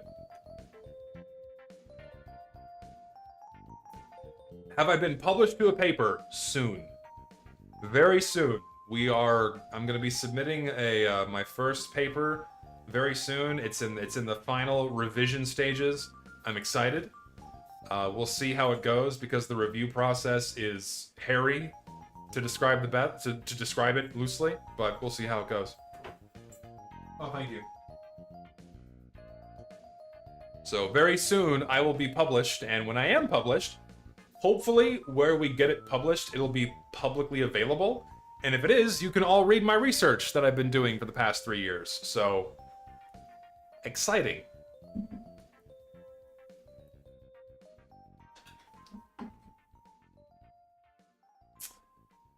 I relate to the nice teacher story. I had a history teacher in junior high school, and he made me deeply get into learning more about history. There you go. That's all it takes, man.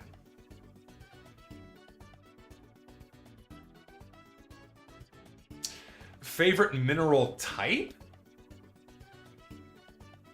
Silicates get boring.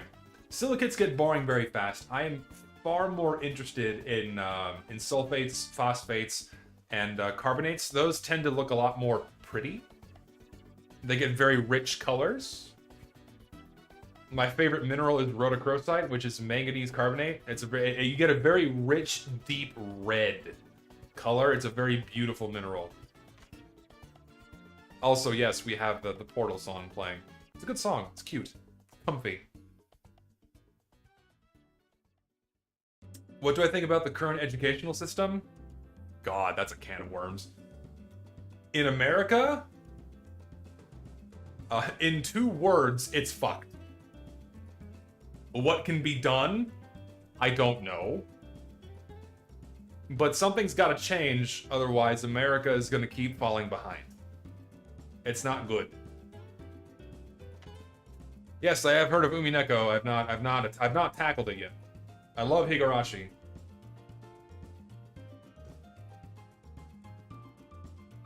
Favorite Toa?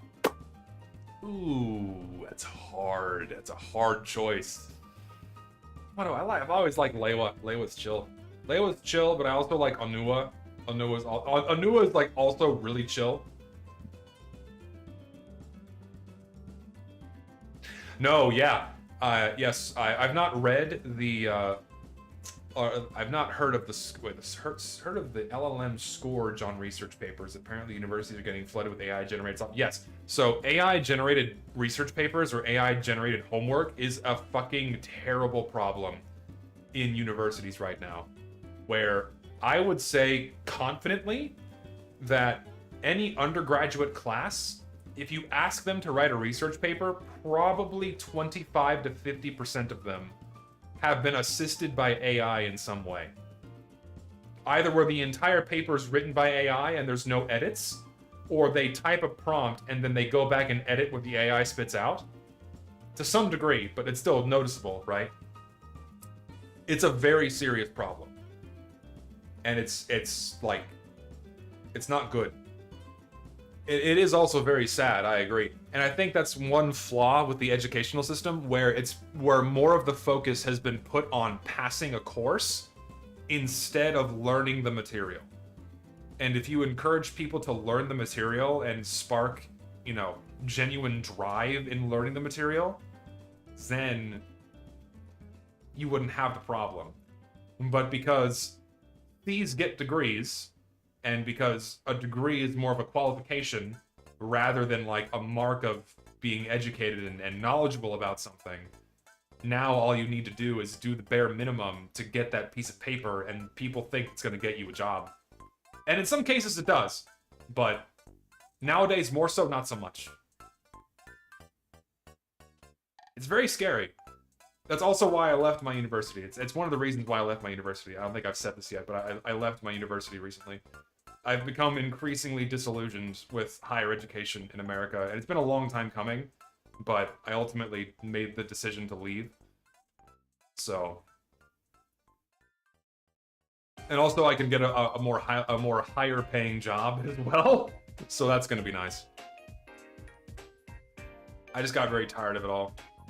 So for example, if I'm sitting in my office and a block away from me, they're having to call out the fucking riot police to stop a protest on campus. I don't feel safe walking to my office.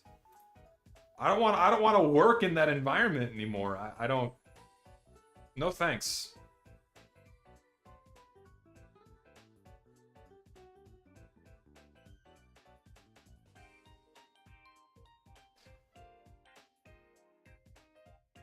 I won't say what the protests are about because I don't want to get into like I don't want to get into politically charged arguments here because you know people have a field day with that. But it doesn't matter what they're about. The fact they have to call out the police and people are throwing smoke bombs and rocks and shit. It's indiscriminately, by the way, not just at police, but anyone walking by. Like, I don't want to work there. Sorry. I'm not interested.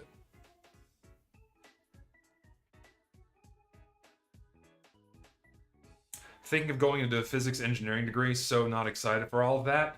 It's easy to avoid most of it. It really depends on where you are. So it really does just depend on where you are in like your university and what have you. I don't know what it just depends. At least in Texas they care. At least in Texas they care. In blue states they do whatever they want. Not in Austin. Not at no. What do you think about the government banning TikTok? Oh God. That's a split thing, man. So, on one hand, TikTok is very obviously Chinese spyware. Like, if you read the terms of service, they're listening to everything you're doing. Every keystroke, every word, just having that app installed on your phone is data mining every single thing you do. But at the same time, that sets the precedent for allowing the government to ban any social media app they deem fit. And that's a little bit scary. I don't like that. So, like, I'm kind of yanked in two directions where I fucking hate TikTok, but I also don't want the government to have that kind of power. I kind of lose either direction. I lose either way. So...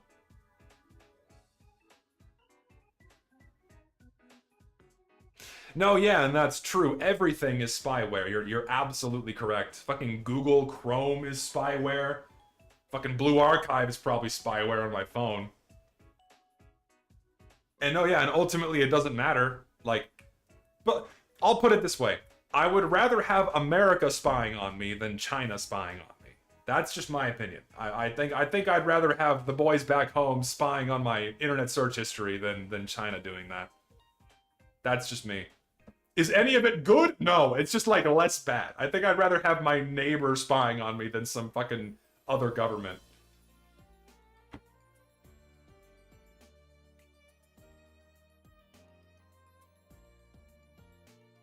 I don't know what y'all think about it. I'm probably gonna get in trouble for even saying something like that, but whatever. None of it's good. Am I following the Stop Games from Being Destroyed movement? I'm afraid I'm not familiar. What is the purpose of this stream? Whatever we want it to be until I'm tired. We're just chilling out now. We can do whatever the fuck we want. The world is our oyster. This can be anything you want it to be.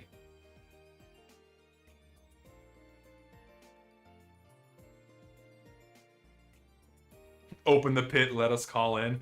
I thought about doing that today, but I've had a lot of heat on me recently, and I kind of didn't want to do that.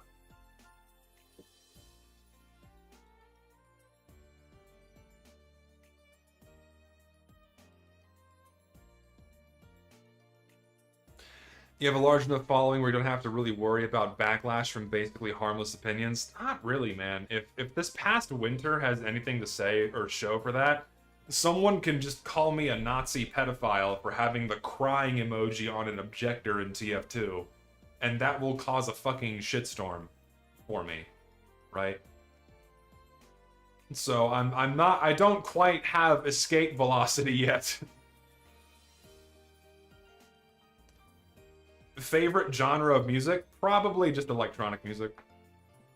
Just electronic music in general, be it like chill stuff or heavy stuff. It just depends on what I'm doing. If I'm working out, drum and bass, dubstep, more hardcore music, you know, hardstyle, shit like that. If I'm chilling out, you know, it's more relaxed stuff. I'm listening to like, you know, Moby, Bonobo, Daft Punk, things of that nature. Trance music is good. I like Gorilla's older stuff, I would say.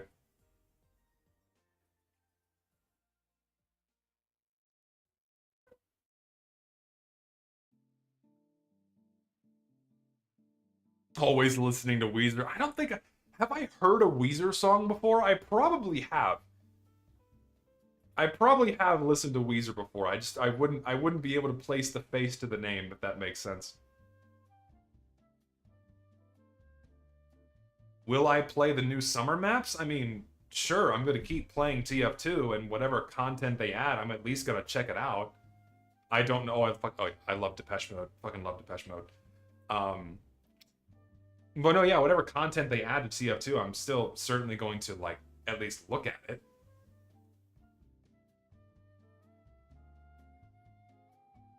How much of Tropical Crisis will be added? Chances are nothing. Maybe a cosmetic. I really don't think any of that is going to be added to the game in any way. Chances of custom code war paints being added? 0. There's a new Superman movie? They're making Superman movies still? Why wouldn't they keep making, you know, superhero movies? They make so much money. Do they? Do they make money still? Do y'all still watch superhero stuff? I think I stopped caring after Avengers Endgame. And even then, I wasn't, like, super invested. I just kind of wanted to close it out because, like, I enjoyed Iron Man and all the other... I like Captain America. And I liked a couple of the Thor movies. But, like... because Marvel is like Disney slop. I know Superman isn't Marvel. But it's like Disney slop. And there will always be diehard Disney fans, you know? I will stay... so, this may be a controversial opinion, but I will still stand by the 2 best Marvel movies ever made were the first Iron Man. Sorry, 3. I have to pick 3. So, the first Iron Man, the first Avengers, and Thor Ragnarok. Those are really fun movies. All 3 of them are fantastic. The first Iron Man movie is still like the best Marvel movie ever made. It's just so good. Like Robert Downey Jr. was fucking made to be Iron Man. He plays the character perfectly. God, he does such a good job. Yeah, Thor Ragnarok. I really, really love that movie. Why? Because it feels comic booky. It doesn't take itself seriously. It's comic booky. It's a fun story. It's just, it's so enjoyable. I love that movie. It's just fun to turn it on and you watch it and you go, that's fucking fun. That is a fun superhero movie. It is awesome. It's got fun fights. It's got fun character interactions. It reminded me of the old school crossovers from way back in the day when they started doing that shit, like in the 90s and 2000s. Well, they started doing that long before that time, but when I started looking at it, back when it was like kind of soulful and didn't take itself too seriously, that's what it reminded me of. Yeah, like fucking like Harlem Globetrotters visit Scooby-Doo, that kind of shit. That's what it reminded me of. It was such a fun movie.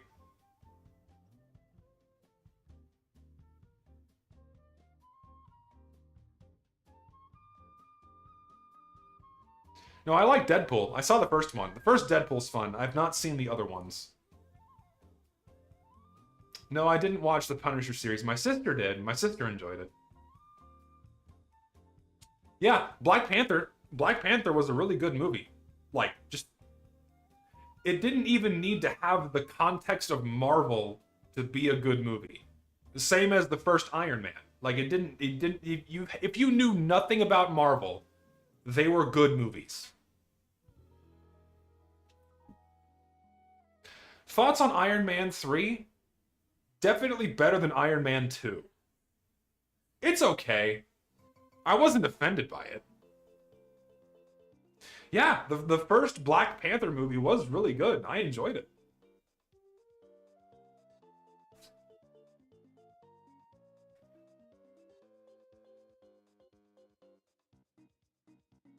What's wrong with Iron Man 2? It wasn't... The story sucked. The ending was lackluster. It didn't really feel like... You didn't hate the enemy. You kind of felt for the enemy, and I didn't really enjoy that.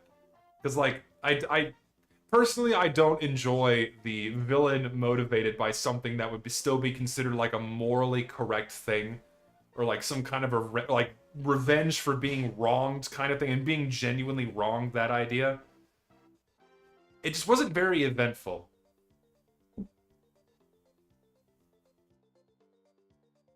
But I enjoyed Iron Man 3. That one kind of took it back to being more comic booky. Thoughts on the second Avengers? Was that Age of Ultron? Was it Age of Ultron? Now we're just talking about Marvel movies, dude. Yeah, was that Age of Ultron? I think it was. Age of Ultron was okay. I really enjoyed the character. Like, Ultron was played beautifully well. Loved the character. The overall movie was okay. I wasn't offended by it. It was entertaining. But it felt like it dragged in a few places. Name some of my most favorite movies in general. Okay, so The Shining, The Good, the Bad, and the Ugly, Interstellar. What else? I want to think of a comedy that I enjoy. What's a comedy that's like one of my favorite movies? White Chicks. What else do I enjoy? Does an anime movie count? Can I pick an anime movie? No Country for Old Men is very good. Ace Ventura. There we go. Ace Ventura, the first one, is really good. Big Lebowski, one of my favorite movies. I fucking love it. John Wick is good. I like the first one. The other three aren't that great. Goodfellas. Oh, dude. Fucking The Godfather trilogy. Oh my god. So good movies. Casino, as well, is another good gangster movie. End of Ava. I mean, I would be heavily biased to pick those. But that's not my favorite anime movie. Oh, what is my favorite anime movie?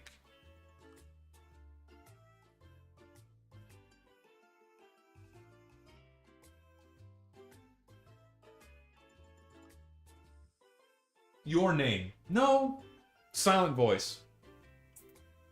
Is it bad if I pick A Silent Voice as my favorite anime movie? I think I am going to pick that. I'm going to pick it. I am. It's a very gut-wrenching story, but I really enjoyed it.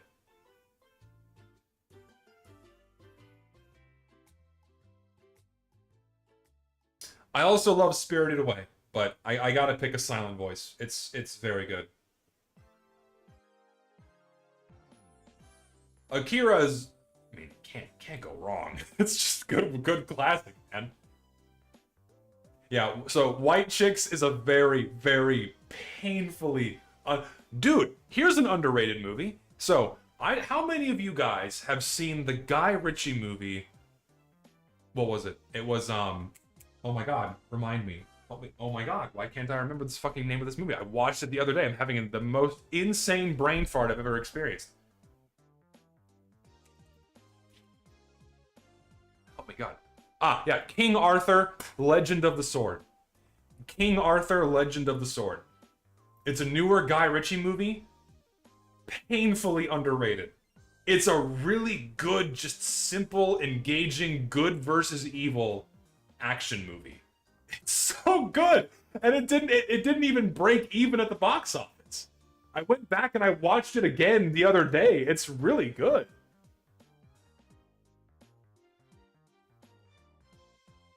No, I don't like shonen much. I don't enjoy shonen movies. I very much enjoy, like, more slice of life, more engaging stories.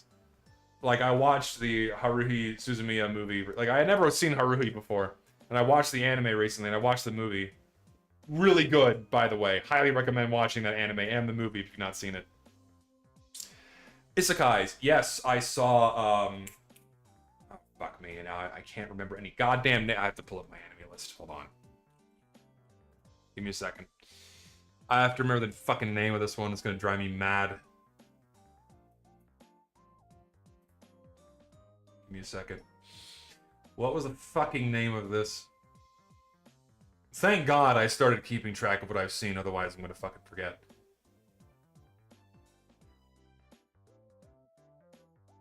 Ah, Mushoku Tensei. That's the one I saw. I love Mushoku Tensei. That one is very good. Very good.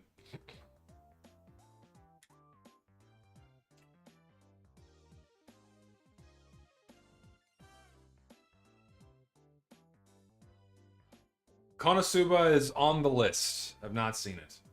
Yes, I specifically watched Mashogo Tensei for Ghislaine. Yeah, 100%. Is it because of the buff brown lady? Yes, 100%. No, it's actually not why I watched it. It was actually Starry Crow convinced me to watch it with him, and it was just really good. It was really good. I started watching Freyren, and it was actually Starry Crow convinced me to watch that one as well. We started watching it together for a little bit, and we got part of the way through. I haven't gotten back to it yet. I decided to start reading the manga instead because that's still going. So I'm actually reading the manga. I haven't caught up to where I finished into the anime yet. But I enjoy it. It's good. Oh, dude, Lucky Star is like one of my favorites. I fucking love Lucky Star, dude. It's so good. Ah.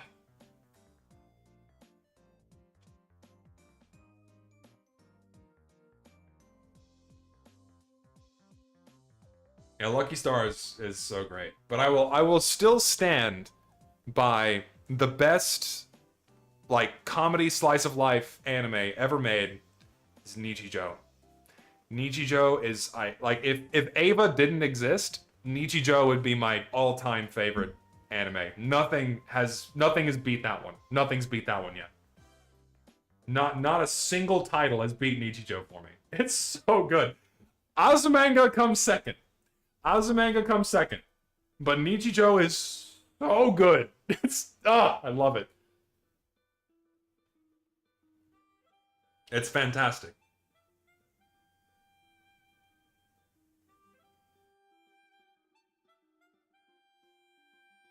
Have I seen The Amazing World of Gumball? I know it was on Cartoon Network, but I've never really watched. I stopped watching Cartoon Network after I was like 12 or 13. Maybe whenever Billy and Mandy stopped airing was when I stopped watching Cartoon Network.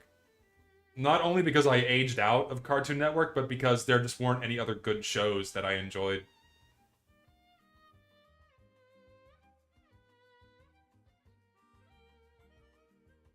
Billy and Mandy is one of the best fucking animated shows ever made. It's fucking hilarious. It's so good. Not seen Smiling Friends yet. So, whenever I'm watching something these days, it's gonna be anime. It's gonna take me a lot to go out of my way to watch something that is not anime. I have to rewatch The Boondocks. I haven't watched The Boondocks since it was airing for the first time on Adult Swim. I have to go back and watch that shit, because I remember laughing my ass off to that show. I gotta go back and watch the entirety of The Boondocks again. My god. I need my dose of Uncle Ruckus. I need my Uncle Ruckus fix, man. Oh, fuck me. Such a great show. I've seen bits and pieces of Venture Bros.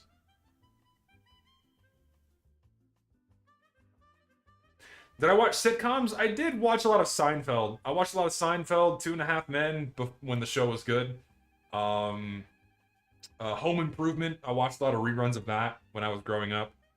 What else? I think that's it, really, for sitcoms.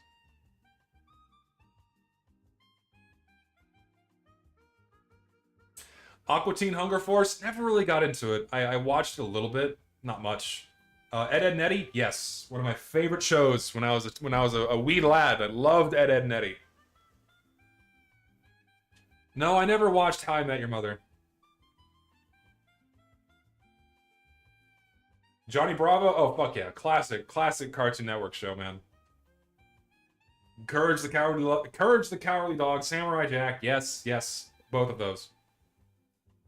No, I've not seen ReZero. I had a friend some years ago that was really into ReZero. It just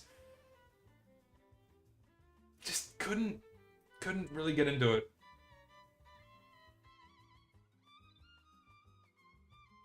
Kids Next Door, that was another one. Kids Next Door was fucking awesome. Love that shit. What do you mean, contrarian instinct? You've either seen or not seen the show. You either like the show or you don't like the show. I had a buddy that was really into it. He was really trying to get me into it. I checked it out. I looked at it. It wasn't for me. I didn't watch it.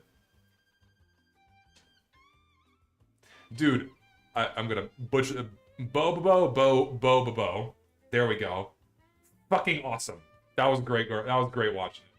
Megas XLR, dude. Oh my god, you just reawakened so many memories from that fucking show. Megas XLR was fucking wild.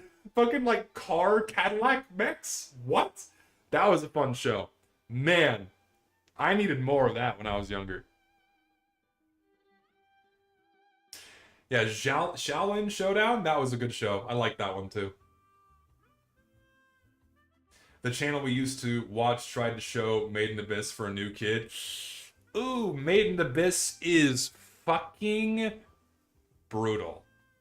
But it's a really good show. It's a really good anime. Made in Abyss is probably in my top 10. But it's fucking brutal. Yeah, it really does fuck you up the first time. I completely agree. So, it's just...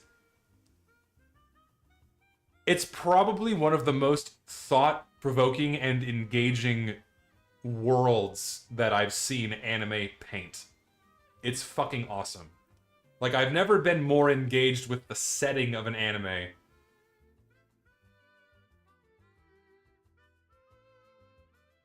Toradora. Yes, I forgot about Toradora. Yes, I love Toradora so much. Oh. Takis precious.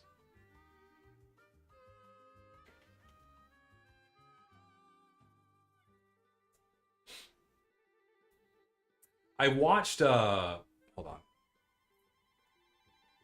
Can I sort it by date?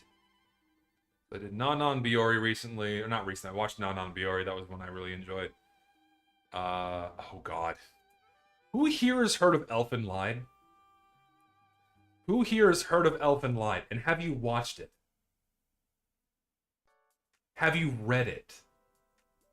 Have you read Elfen Lied? If you've read Elfen Lied, oh my god. Oh, it's horrible in every way, shape, and form. Oh, Elfen Lied is a wild fucking ride. Jesus. Yeah, there's a manga.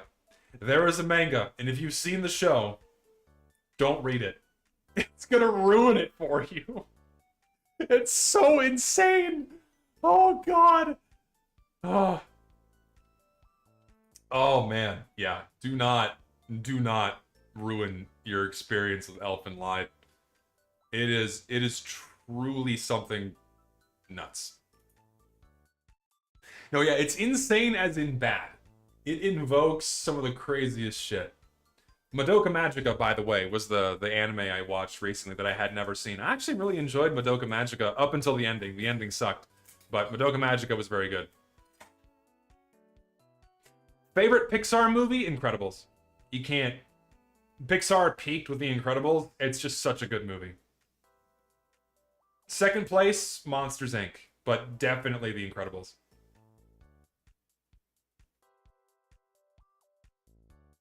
Yes, I've seen Gurren Lagann. It's one of the first animes I ever watched all the way through. Very good.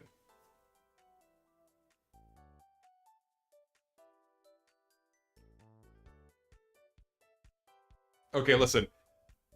I'm having a lot of fun. I could do this all night, but I have to cut it off. We've been going for a little bit too long here. So thanks for hanging out. We had some fun today. Video is gonna go live as soon as the stream is over. So watch that if you weren't here earlier when we went through it earlier. And thanks for hanging out, guys. Thanks for all the donations. Thanks for the camaraderie. It was fun. I literally just talked into a camera for like 3 hours and I did nothing else. But that was fun. So, thanks guys. Thank you again for 100,000 subs. You guys are awesome. Once again, if you guys aren't in the announcements Discord to know when I go live or I upload, you can join that in the description below. You can't talk in there, but you can get notifications. Beyond that, thanks, and I will see y'all later. Take care.